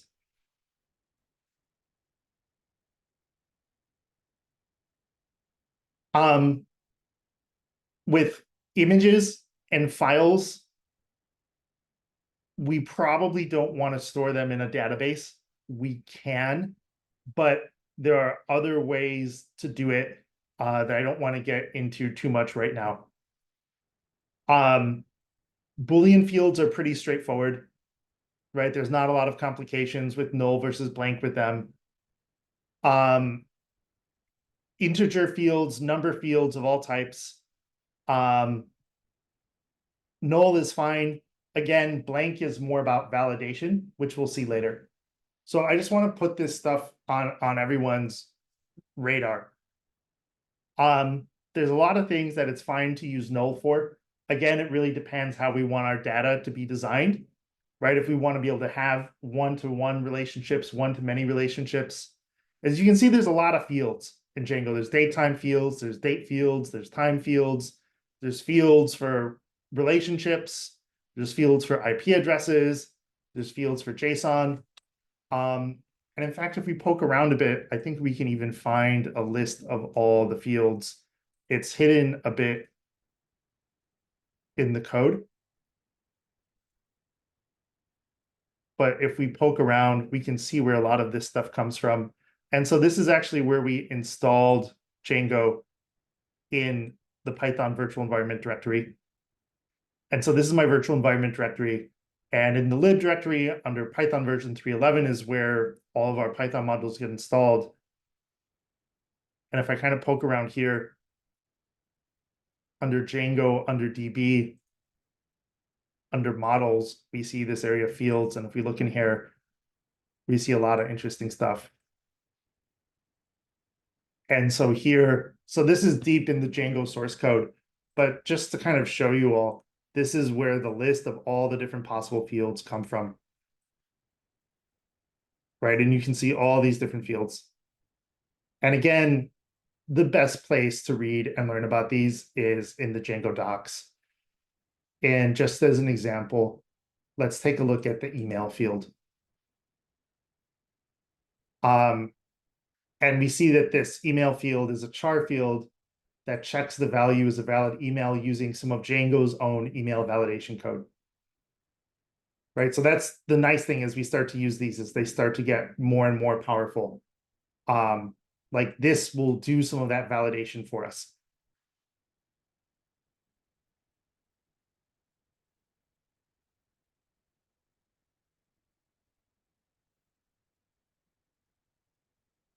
So I've been doing a lot of talking. Let's just talk through adding a couple of these things. Let's just create a student class and add a couple of these things, just so we can think through this a bit. Our student probably needs to have a name. And as we've learned, we don't necessarily want to say null is false. So let's try blank is false. Oh, excuse me. What do we think for our students' grade? And let's just make this an integer field. Should this be able to be null or blank? Should it have a default value? What do people think? Morad, yes, sir. I think null here is okay. Well, do we ever want to be able to add a student that doesn't have a grade? And I should specify, like by grade, I mean like in the first grade of school or the second grade of school, like what year of school they're in. Okay. No, it has to, yeah. It should be. Yeah. So I realized there's two meanings of grade, like my grade on a test. Yeah. Yeah, you're absolutely right. We could set this to false, but in a perfect world, every student we add is going to have some sort of grade. So let's say null is false here.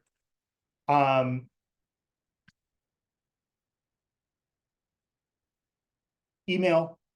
Let's add an email field. Do we ever want students with the same email?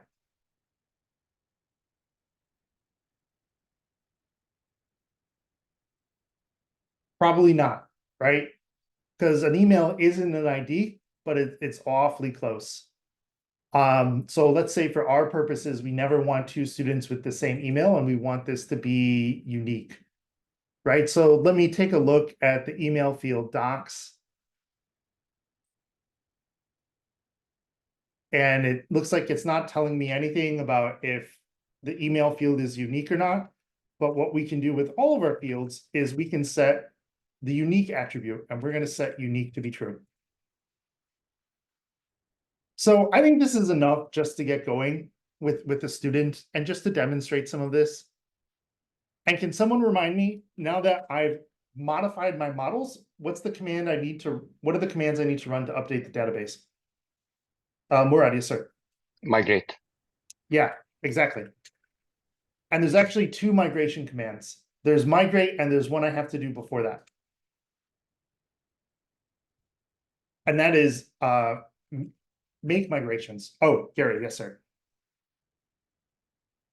Yeah, I was Sorry. gonna say make migrations, but Yeah, my apologies. I answered my own question, but you hit the nail on the head.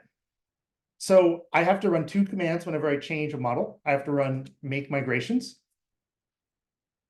And it looks like I did something wrong. So let's see what I did wrong here. And this looks like the best kind of mistake to make.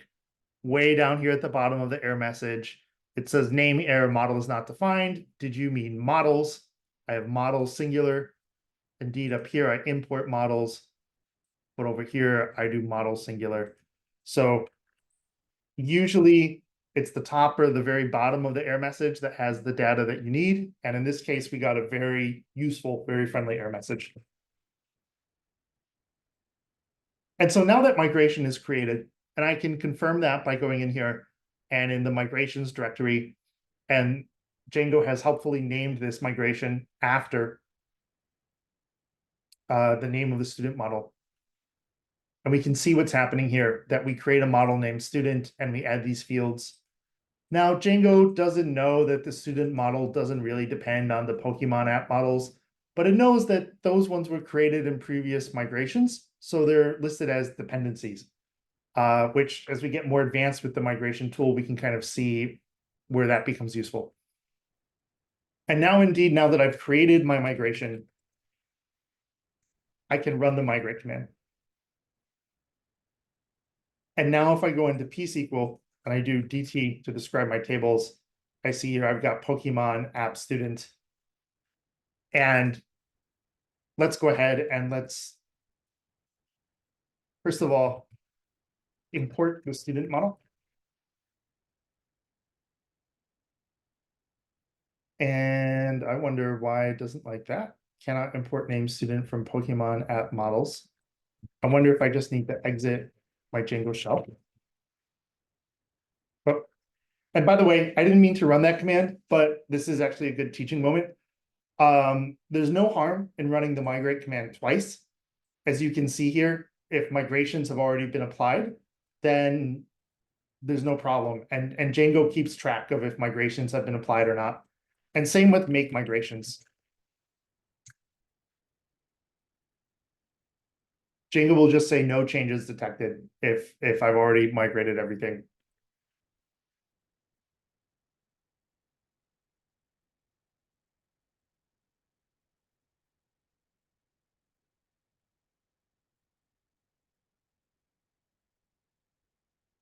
And so now in Django shell, I should be able to create a student. And I think my issue before was I just had a bad import path. I forgot the dot models at the end. And let's go ahead and create a student. And their name is going to be Alice. They will be in the 4th grade, and their email will be alice@gmail.com.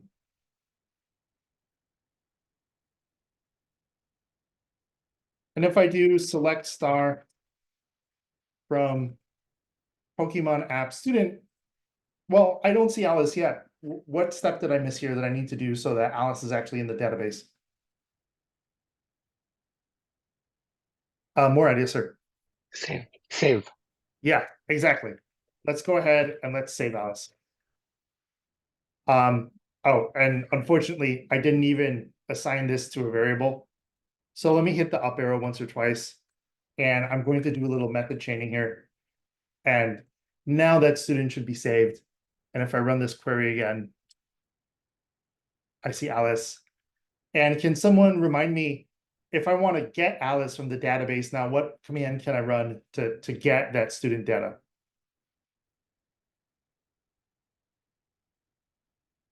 Earl John, yes, sir. You would just call the class, which is student dot objects, and then dot all. Yeah, exactly. And I'm going to go ahead and I'm going to assign it just to a variable all students.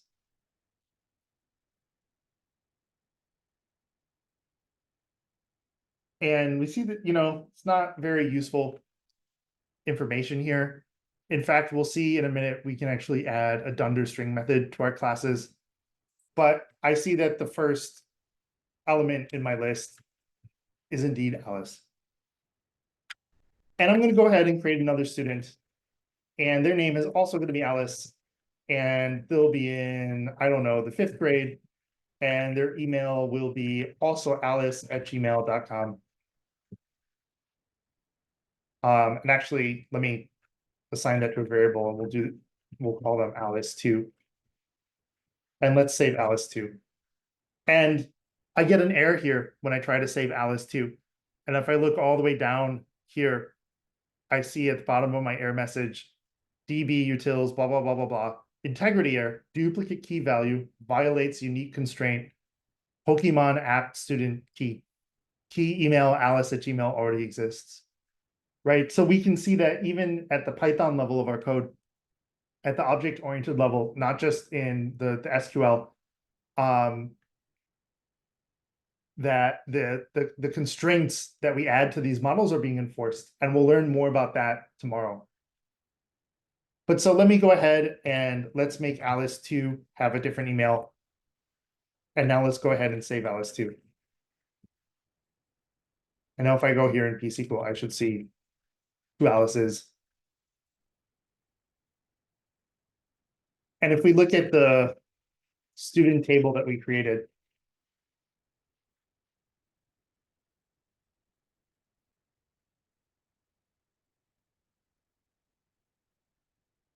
there we go.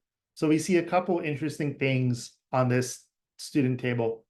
The ID that we expected, that we learned that Django Models always creates by default, name and grade. For the email field, we see a couple things happened, even though I didn't have to add them here on the field value.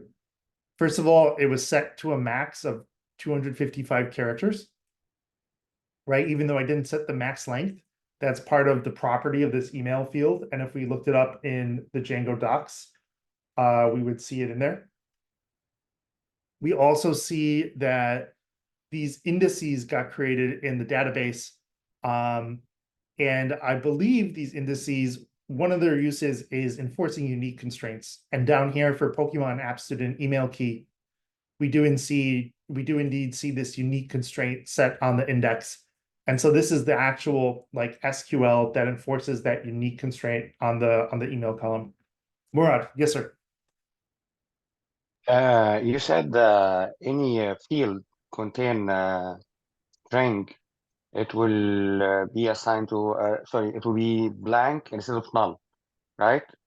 And here the name should be blank by default false, right?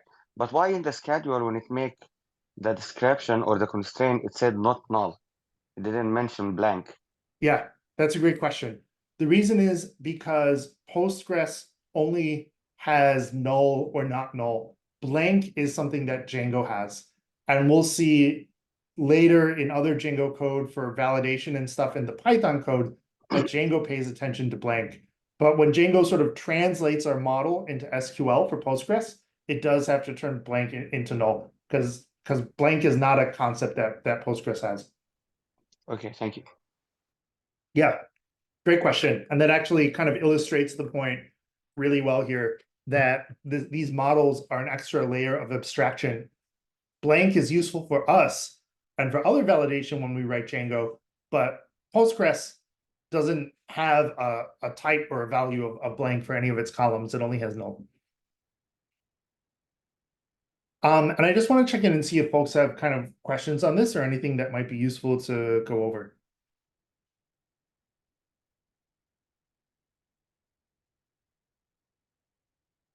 Okay, so we dug into models and fields a bit. We've added a new model. Let's talk a little bit about fixtures.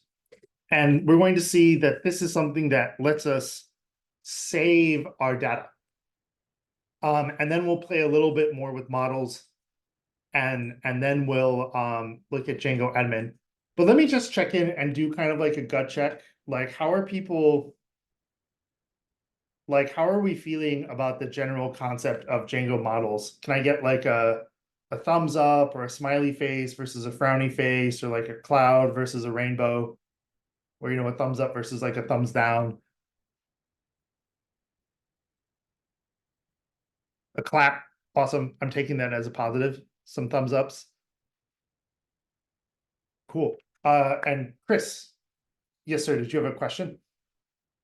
No, I meant to put the thumbs down. I'm still trying to understand it better, but I think when we break and have more practice, I can understand it more. Yeah, totally. And I think there's a lot of like, I'm walking through a lot of code and showing a lot of stuff. But just to sort of do like a quick little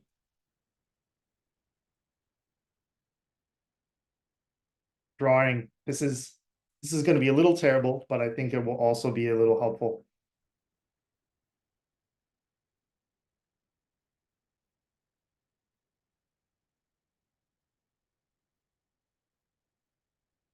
And let's have maybe like a diamondy thing in the middle.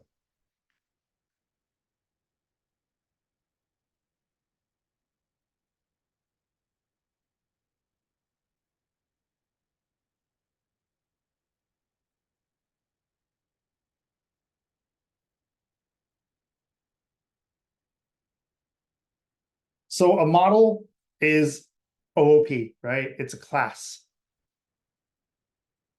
We use a model to generate those migration files, which is more Python. That's stuff that frankly we don't have to worry about exactly how it works. Just know that it exists.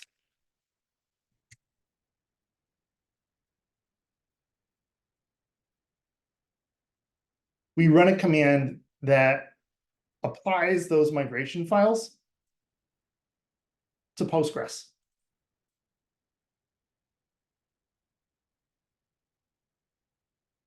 Right, and so maybe in here, you know, we now have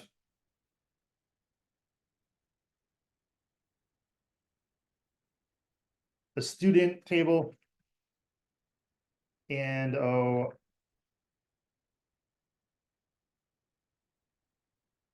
Pokemon table.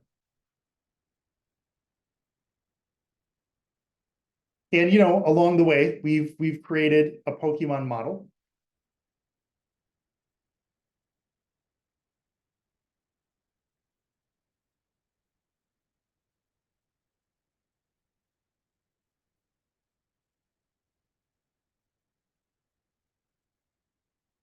And a student model.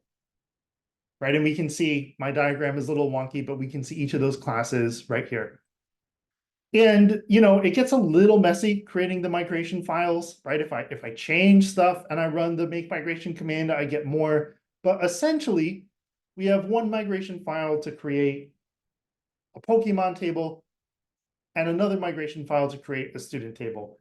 It does really depend on the order that we do stuff in, but in terms of how we think about it, I think that's a good starting point. And if I can just find the diamond over here.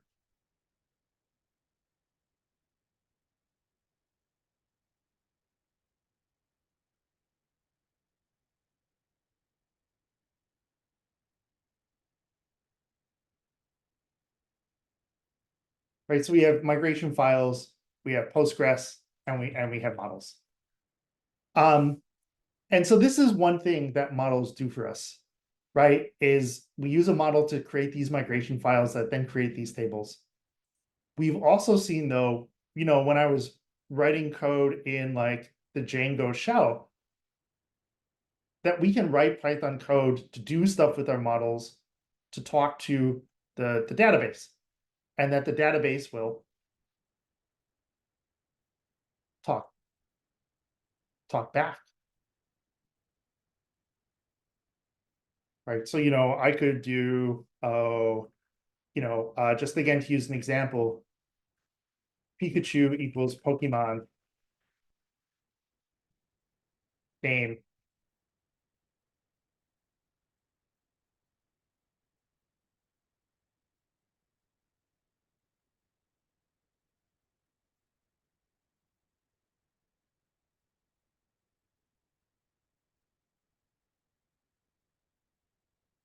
Right. And we're doing this right now in the Django console, but we're going to see soon over the next 2 days that we can write Python code in our Django app to do this. Say like when the user sends in form data. So my Python model isn't just to help create these migration files, it's also so that to help me talk to the database in my Django application. So I hope that was a little helpful and maybe giving like a bit of a big picture overview of kind of how these pieces connect. I do want to switch gears and talk a little bit about fixtures and a couple more things around models and related to them to make sure that just we cover all the stuff that we need to, that we have lined up for today. So, the nice thing about migrations is I can delete and recreate my database. Right now that I have these migration files, I can get the exact same database the exact same way every time. But it'd be nice to be able to save some of my data as well. And in fact, there's a command that we can use to do that. And let's save our Pokemon data. I'm not going to worry so much about the student data. I'm just going to save the Pokemon data. So I'm in my project directory and I'm running this command on the command line. And as with everything Django, we're using this manage.py Python module that kind of gives us access to these other commands. And there's a command dump data. And it's going to do exactly what it sounds like. It's going to dump out and print out all the data from the database. And I do have to give it a little bit of specificity. I have to tell it which Django app to look at and which module I want to look at. And it dumps out some JSON for me with our Pokemon, including the primary keys and all that good stuff. Now, I want to make this formatted a little more nicely for when I read it. And I want to save this JSON somewhere so that like every time I'm working on my database and I'm working on my app and I'm developing code, maybe I make a mistake and I need to just delete the whole database because stuff has gotten too messed up. Well, it'd be really nice to have this sample data saved and ready to go. And that's what's called in Django a fixture. And so I'm actually going to go ahead and create a directory for it in the Pokemon app. And I do need to use the name fixtures because this is a word that Django knows and will look for with other code. And now, using that shell pipe command, I'm going to put this JSON output of the Pokemon in the database. Right, the same thing that I see here if I do select star from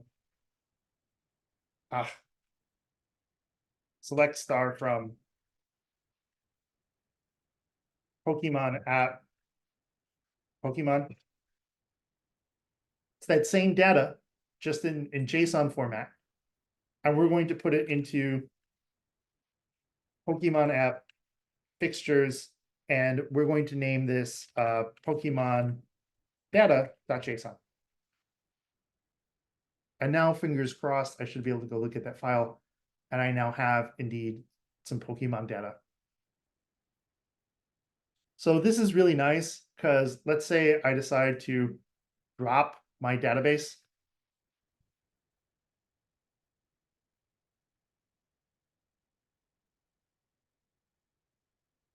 And I can't remember the name of my database. Can anyone remind me where I can go to find that?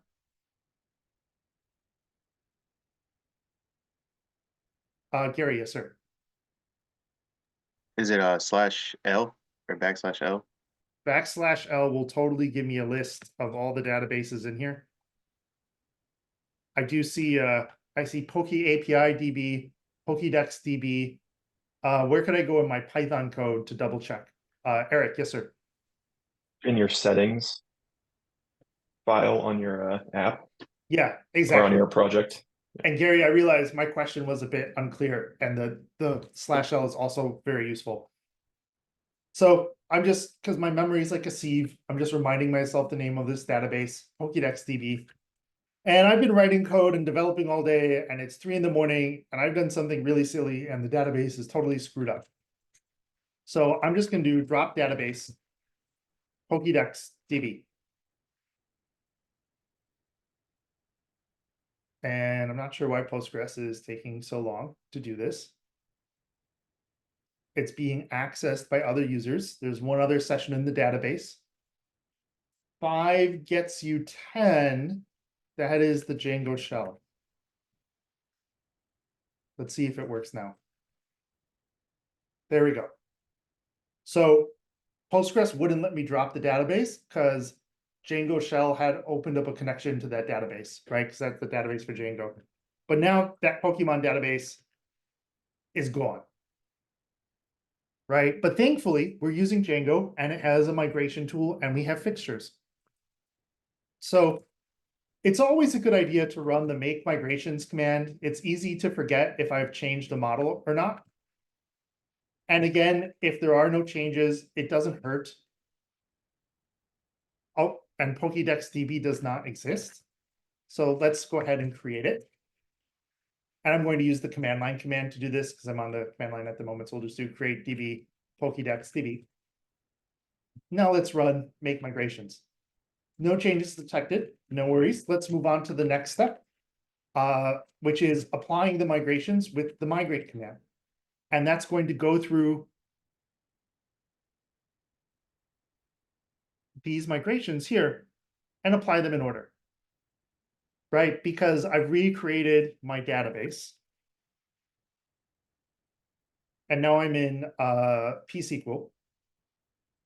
But there's nothing in here.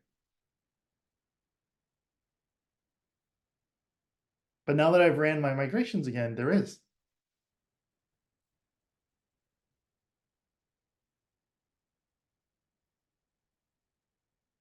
Right, and that's actually one of the really nice things about migrations is if stuff gets screwed up, I can just run the command to totally recreate the database. And now I think you all know where we're going with our fixtures. Let's load our fixtures data. Right, and we can do this again.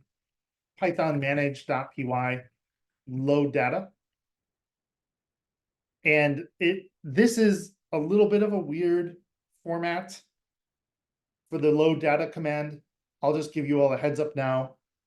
You just give it the name of the file. You don't even give it the path to the file. Django is going to look inside a directory named fixtures. So that's why we have to have that directory named fixtures and put this stuff in there. And now, if I hop over here to SQL,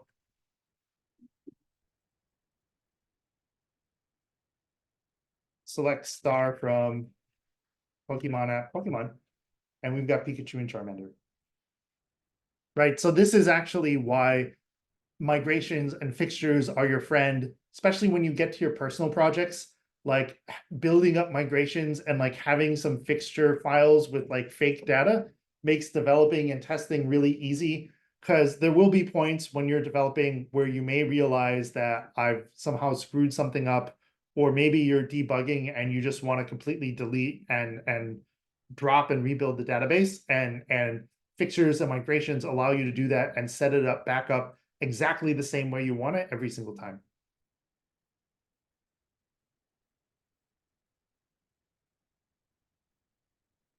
So I just want to pause and check in and see if folks have questions around fixtures, or maybe any of these steps that would be good to go over again and talk through a bit more. Murad, yes, sir. Yeah, can we make a quick review on fixture again, like step by step? Yeah, absolutely. And again, this is also in the lesson content for today in the Markdown file. And I think that's the best place to do it. So step one, create a directory named Fixtures inside the app. Step two, and I'm just going to hit the up arrow here until I find the command. And I don't remember this command. I look it up every time.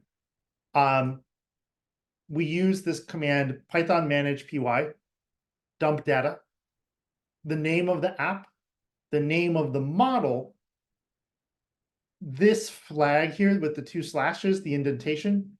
This is really just for us for readability. This angle bracket here is a terminal command line command that sends the output of this into a file. And here we give it the path to a file that we need to create named Pokemon data.json inside the fixtures directory. So we run that.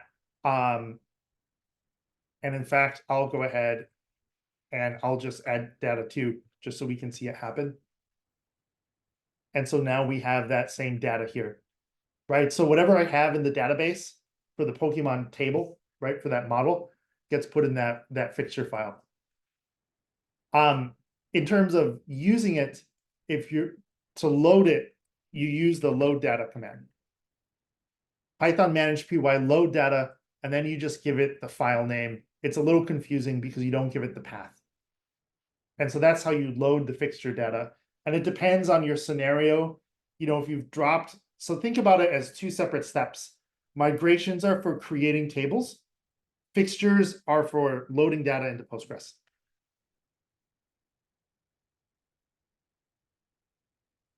Does that answer your question a bit? Yeah, but fixture is loading data in Postgres, or fixture is for saving important data? Got it. Yeah. You're correct.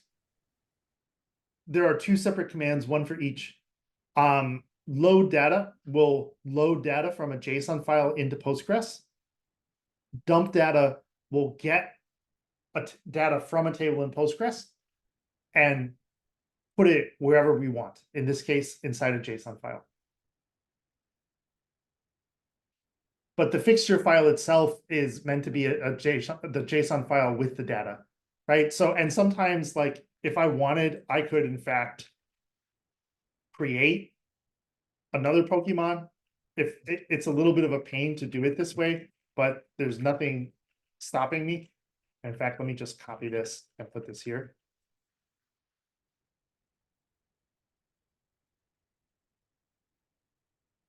And let me make sure I get this indented right.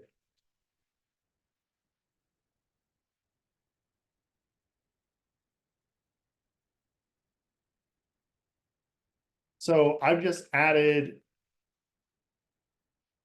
another Pokemon in this fixture file. Their name is Bulbasaur, level 5. Their favorite food is oranges. And let's run the load data command.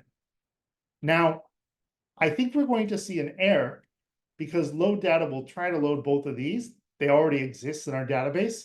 So I think these will fail, but then this one will succeed. And let's run this and see what happens. And so this load data command is now going to take this JSON file, and Django will do all the work of putting it into the correct Pokemon table in Postgres. I think you have an indentation error problem. Maybe. Let's. The last one, that one that you just created. Maybe. It's also for Yeah. JSON. There shouldn't be an indentation issue. Though it does look like I got something wrong here. Though this could be from what I was saying, like I'm expecting that some of these will fail. Let's see. you may be right. The other thing about JSON and all this stuff is it's very persnickety. Though the truth is, for JSON formatting, indentation doesn't matter. It doesn't break anything. So there's an easy way to test this, which is let's run it like that and see if we get the same error or not. Yeah, I suspect that error is because those Pokemon with those IDs already exist. Earl John, yes, sir. You don't have a closing bracket in line 18. Oh, that would do it as well, wouldn't it? You know, I think in fact, the easier way to do this is let's make a new file. We'll call it charmanderdata.json. And I can just run this one fixture.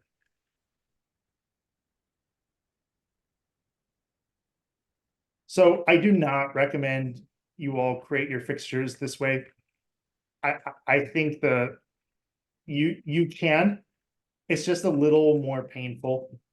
And it's just easy to get wrong. The dump data method actually works pretty well. But so now I have this separate fixture file. Let's try loading that one instead. So let's load data, Charmander data. So now, if I go to PSQL,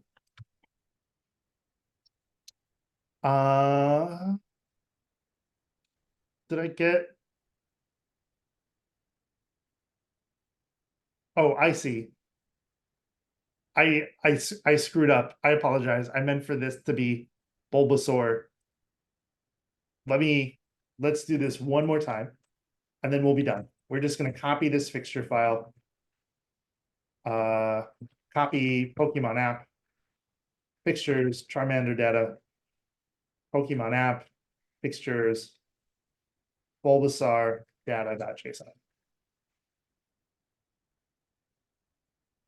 Let's change this primary key to 3, change this to Bulbasaur, and their favorite food will be oranges.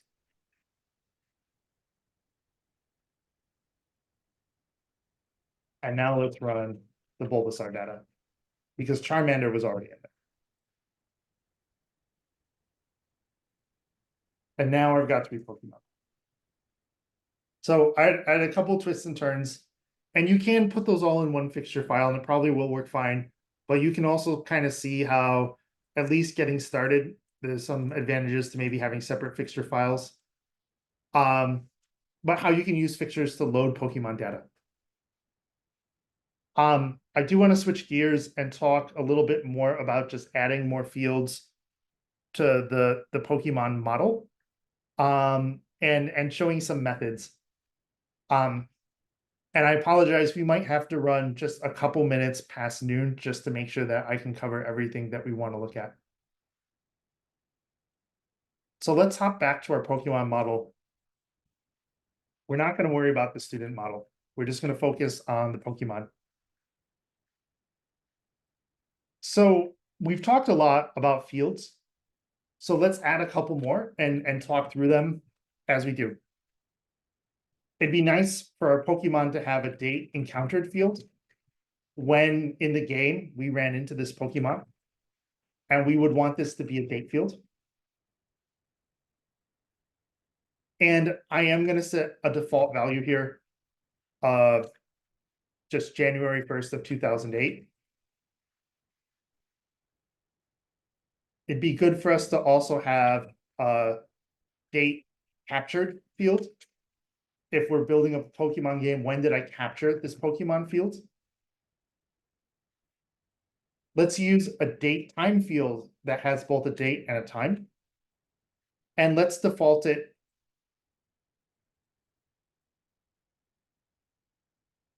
And I believe we can use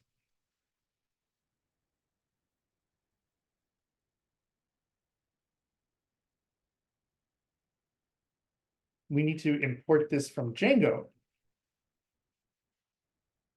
But Django has a very nice utility for date and time.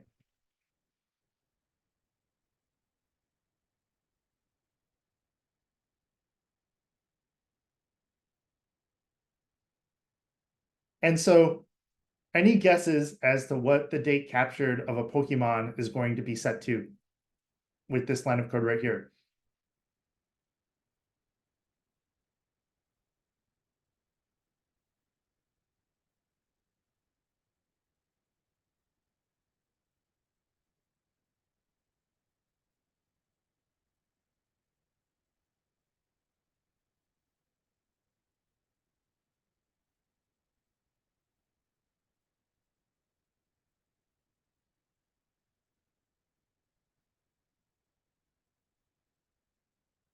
Well, if we hunt around in the Django docs for just a bit, somewhere in here, we should be able to find that now command.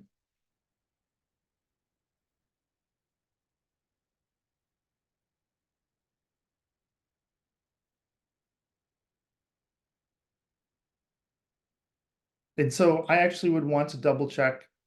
I don't think we want to call this function there, but I would want to check. I think I do want to double check that code later. But the intent is we get a timestamp for the current moment whenever we create this Pokemon model of their date of capture. So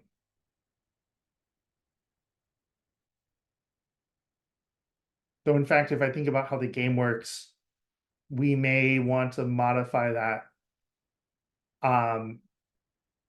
because it relates to this next field that we want to add, which is if a Pokemon is captured or not, which is much more straightforward. And this can just be a Boolean field. And by default, it should be false. So for instance, should date captured be null if Pokemon has not been captured?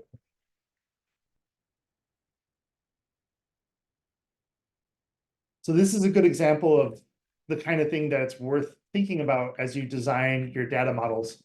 Maybe I don't necessarily want date captured to be set to a default value if my Pokemon hasn't been captured yet.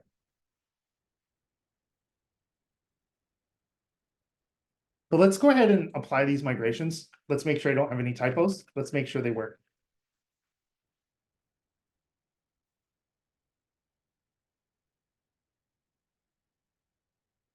So we can see that I've created a new migration that's added these fields. And let's go ahead and apply them. And we can see that that indeed worked okay. And if I go here into Postgres now, into PSQL, we see our Pokemon have a lot more data. Right, date encountered. And because we had existing data, we probably needed something for these date fields. Right, I think it possibly could have thrown an error, but that's something worth thinking about. If maybe for date captured, I actually want this to default to null. But date encountered, it probably does make sense to have a default value for it because we would never want that to be false. So there's a couple cool things we can do with models that aren't just about fields. Because just like any other Python class, our models can have methods. So let me add a dunder string method. And let's return an f string. And maybe some logic to see if the Pokemon has been captured or not.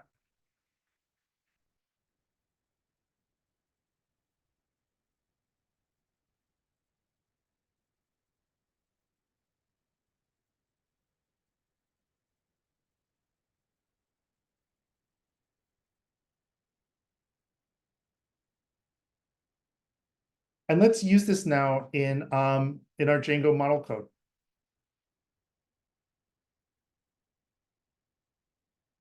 Let's open up the Django shell. Let's do from Pokemon app. From Pokemon app models, import Pokemon.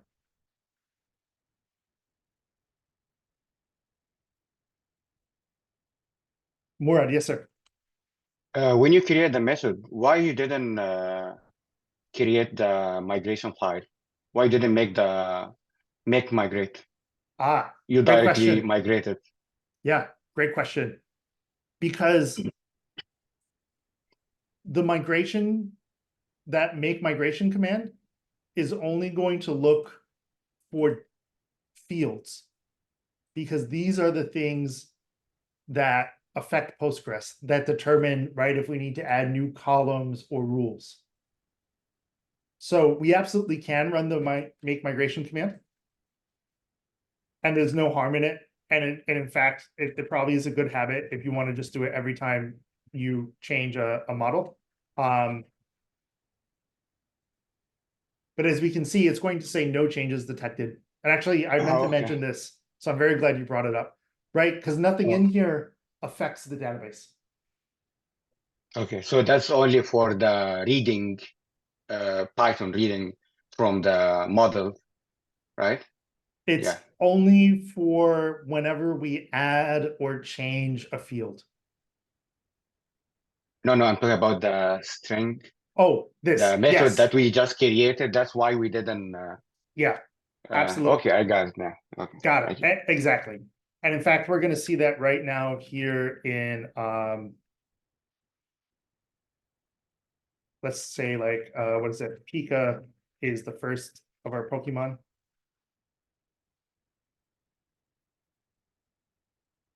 Right, where before this was just maybe printing something random out. Now, just like if we were writing Python code, when I print out Pikachu, it uses the dunderstring method.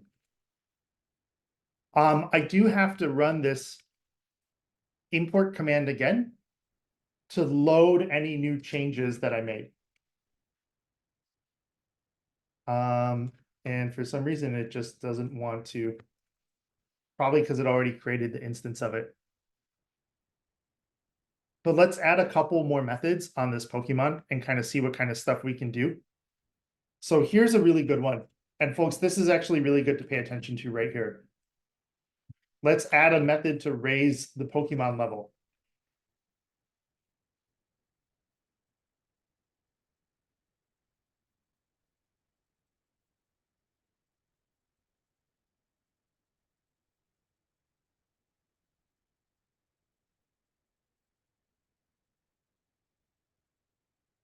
Let's also add a method to change the Pokemon's capture status.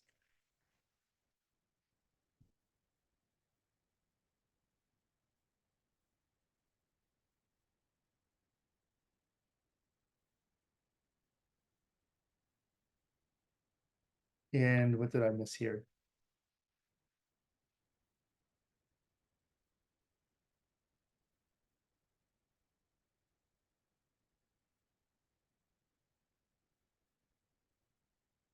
So someone remind me, why am I adding self.save on lines 26 here and line 21 over here? Any thoughts as to what those do? Murad, yes, sir. Yes, of course, because you changed the level and in your database. It was like, for example, was in the beginning 0 or 1, sorry, and now you added 1, so it's 2, so it should be saved. A new Yeah. data. Yeah, exactly. So And in fact, this method modify the data. It create a new data or change the data in the database. So we have to save it every Yeah. time. Yeah. Exactly. If I did this in my running Python program, and we can kind of watch this happen right now, I might be able to get a Pokemon. Like, let's grab Pikachu. Pokemon objects all 0. And I can level Pikachu up, right? If Pikachu's level is right now at 12, let's do Pikachu level up. And Pikachu's level is now 13. But if I go into the database, that change has not been persisted or saved into the database. Now over here, if I want to, I could do Pikachu.save. and now that is persisted, but that's a pain to have to remember to do that every time. We probably want to save that change to the database. Right, and so folks, this is kind of the cool part with models is we get to use all these object-oriented programming techniques and all the Python programming techniques that we've learned to interact with our data. The one kind of tricky thing I think to remember with the Django shell is when you change stuff, I believe you do have to like re-import it. And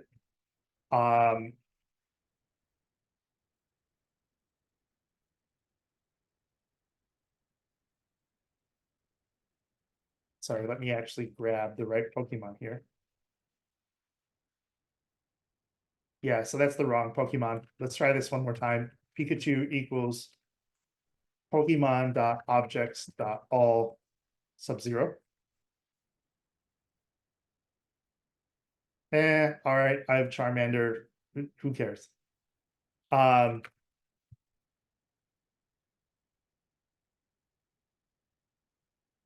So Charmander's level is 4.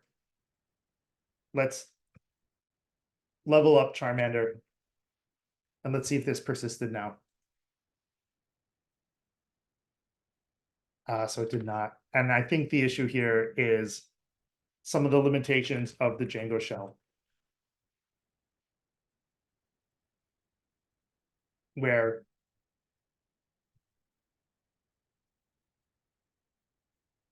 I always get a little confused about this. I'm not gonna lie.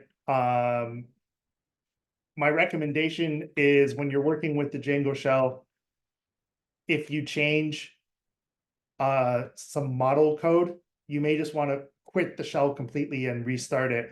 Because what you see happening and the reason why my change didn't persist is I was not using the most recent version of my code. It was using, I think, the first version from when I ran this import command when I first started up the shell.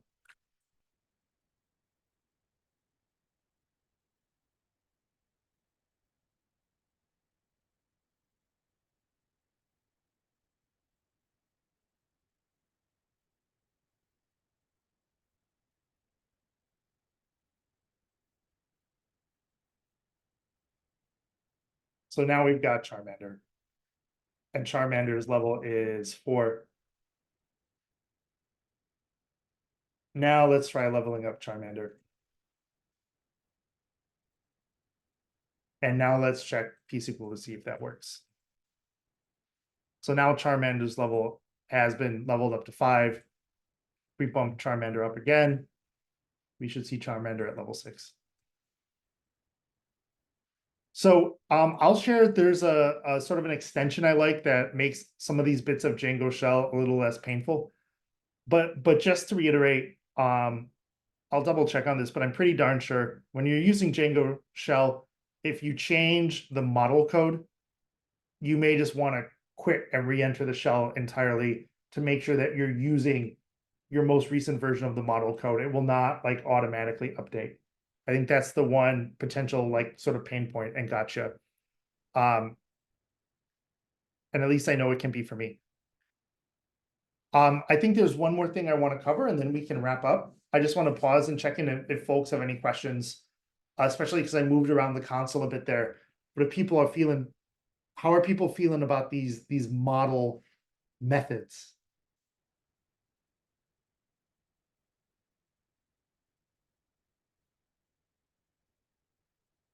Pretty good? Okay, awesome. All right, so the last thing that I want to show you all, this is switching gears a little bit, but just to show a little bit of the power of Django. And by the way, the extension that I like, so I like it because it does auto loading of these model apps. And I think it will solve that pain point that you saw me encountering is Shell Plus. I'll throw it in the chat. You do have to add it to settings, PY, and installed apps. So there are 1 or 2 steps involved. And right now we don't have that as a part of our curriculum. but I'm happy to show it to people later, or I'm sure folks will be able to get it up and running.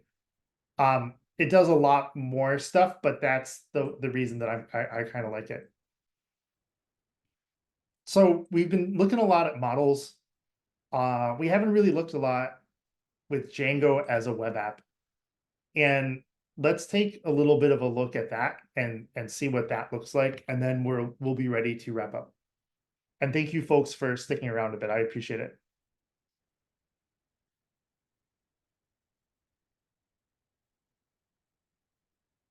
So Django has a very powerful admin site that gives us a lot of things for free.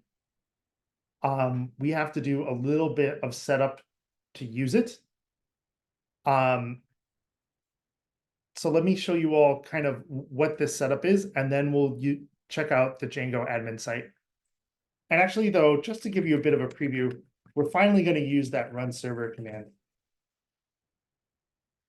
Right, and this runs the Django server. Now we don't have a lot happening sort of in terms of routes with Django server, but if I go here to the project and settings PY, and we scroll all the way up to installed apps, we see this app admin. And that's the Django admin app that's installed by default. And so just with that run server command, first of all, we get Django. We see that Django's installed. This is great. You know, if I go somewhere, Django gives me actually a nice error saying that this route doesn't exist. It tells us the routes that do exist. The only one of which that is really there right now is admin. But admin wants a username and a password. So the good news here is Django can help us with this. And I'm going to open up yet another command line prompt, as this is now my server. If I can get this to rename. Yeah, I won't worry about renaming it.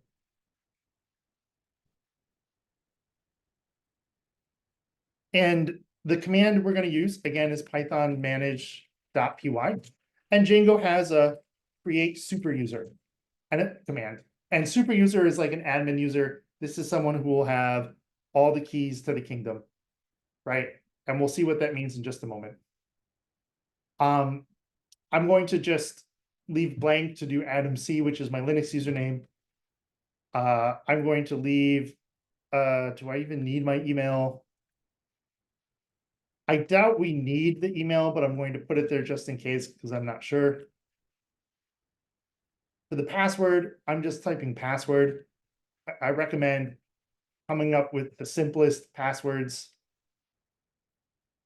and bypassing validation, because when you're doing testing and development, you don't want to have to like remember what password did I make for what user. Whenever I'm doing local dev, all my passwords are just like password or XYZ123.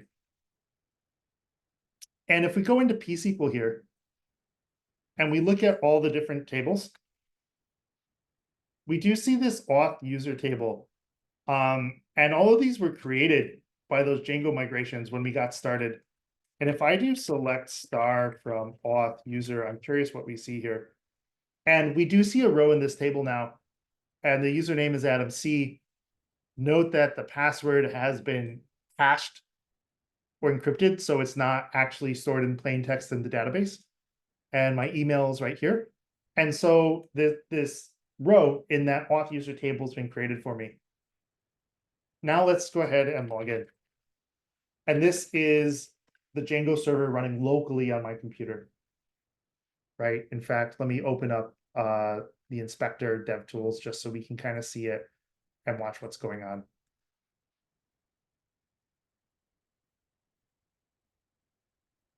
And so here, Django admin is this sort of very powerful admin backend that lets us do a number of things. As a super admin, I can manage users. I can delete users.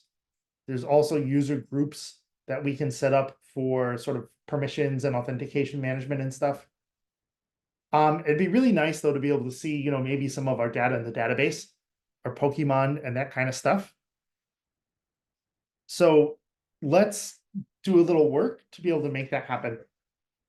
So I do have to make some changes to my code to make that happen. And I want to go, in fact, into the admin.py file for the Pokemon app. And I need to tell Django admin that we want to be able to look at and modify our Pokemon data. So first of all, from models, import Pokemon. And now I need to do what's called registering the model, right? I've imported it. Now I need to tell Django, hey, Django admin should be using this, the admin site.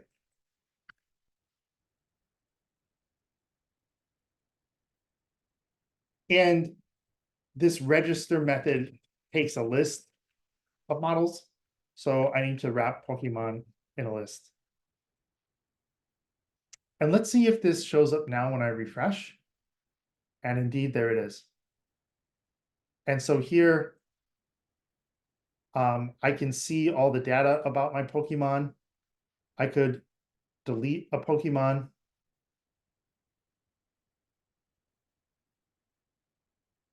I could add a new Pokemon. Let's add Bulbasaur back.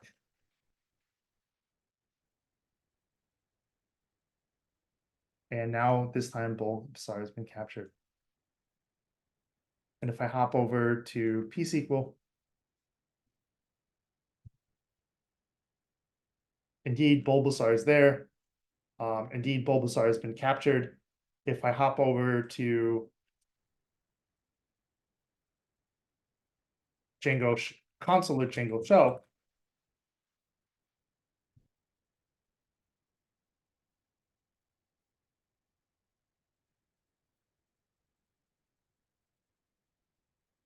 indeed, there's Bulbasaur and they've been captured, right? So especially as your Django apps start to get bigger, sometimes using the admin console can be useful. But you could also imagine if we were building, a school database, like this is really great for school administrators. And this is set up right out of the box with Django. So Django has a lot of complexity. It has a lot of moving parts, but then this is one of its advantages. Murad, yes, sir. What the action is? Is this the methods that we created in the model? Oh, for the actions over here? Yeah. Oh, good question. No, I believe these are sort of default database actions. It looks like the only one they offer is deleting. So I think all it lets you do is delete a Pokemon, but you can also, if you click on it, you can actually directly modify its data as well. It's not related, as far as I know, to these methods. I think it's built in and part of the Django admin app itself. Oh, so now from this dashboard, from this interface, we can do anything instead of just writing in the shell, right? In the command line. So Correct. here's just visual. Oh, that's very great. Yeah, thank you. Yeah, it's great. I do recommend when you all are developing and working on projects, using the Django shell, I think is the best way to do it, because also it's the kind of code you'll need to be writing anyway. But this is also useful, especially if you just need to change some data or test stuff, or if you want to double check that data exists, like it's also good for that as well. If you prefer this maybe to PSQL or Django shell to verify that data exists. Why you prefer the command line? Because I see this one, the Django administration, that's less confusing, easier. Yeah, I think it's less mistakes. I think it's honestly personal preference. I've just gotten very used to the command line at this point, so I'll have it there. Right now it's not that relevant, but as our programs get more complicated and more sophisticated, there will be things we'll want to do in Django shell that we can't do from Django admin. But I think for starting out for now, Django admin is a great way to see and verify and help speed up your workflow. Like what? Like what we cannot, what things that we will do it in the shell, and because we cannot do it in the admin. Yeah. Because I see everything here, we wrote it. Yeah, we can do it from the admin. I'm kind of making this up. I don't think this code is right, but we'll learn about, like, you can do much more sophisticated querying and filtering in the shell, and other things as well. But querying and filtering is one good example. Okay, yeah, thank you. Yeah, absolutely. Like what I'll often do is I'll use the shell to test out a query that I'm building that I then end up putting in my Django code. Folks, thank you for sticking around a bit longer. I know we ran a bit long this morning, so I appreciate it. Let me just quickly show you all the assignment and then we can break, and I'll stick around a bit for anyone who has questions. So the part 1 assignment, you all got a good look at. Again, I really think the lesson markdown README file is a good walkthrough of this. We are going to be building up on this to add more sophisticated things over the course of the week. So definitely focus on getting this done first. Once you have this done, we have something to build on top of this. As this school project builds up, each lesson has all the code you need. Right, so this has working code from the previous version. Some people like to have one repo where they build it up and add it up each time. But this way, if you want to, for each of these lessons, you don't have to have previous code to make this work. Right, I just want to say that one more time. For each of these assignments, you don't need any previous code to make this work if you don't want to. You can clone this repo and run the pip install and the Django migration commands you need to be set up, and you will have everything you need to start work on the assignment. And here, as you can see, we just want you to add a couple more fields to the student model and also some methods like we learned about now. There also are some tests that we've written in both of these. And as always, taking the time to read the tests is really valuable. And we'll be going into some of the things in here that we see later, but you can already see some things that should look familiar, like creating an instance of the student class here with this student objects create, which is very similar to what I was doing in the Django console. So thank you very much, folks. Today's just an open workday. There's no pairing. I'll have the video and the lesson code up in a bit. I appreciate you all sticking around a bit longer. Have a great lunch, and I'll stick around for a couple minutes if anyone has questions.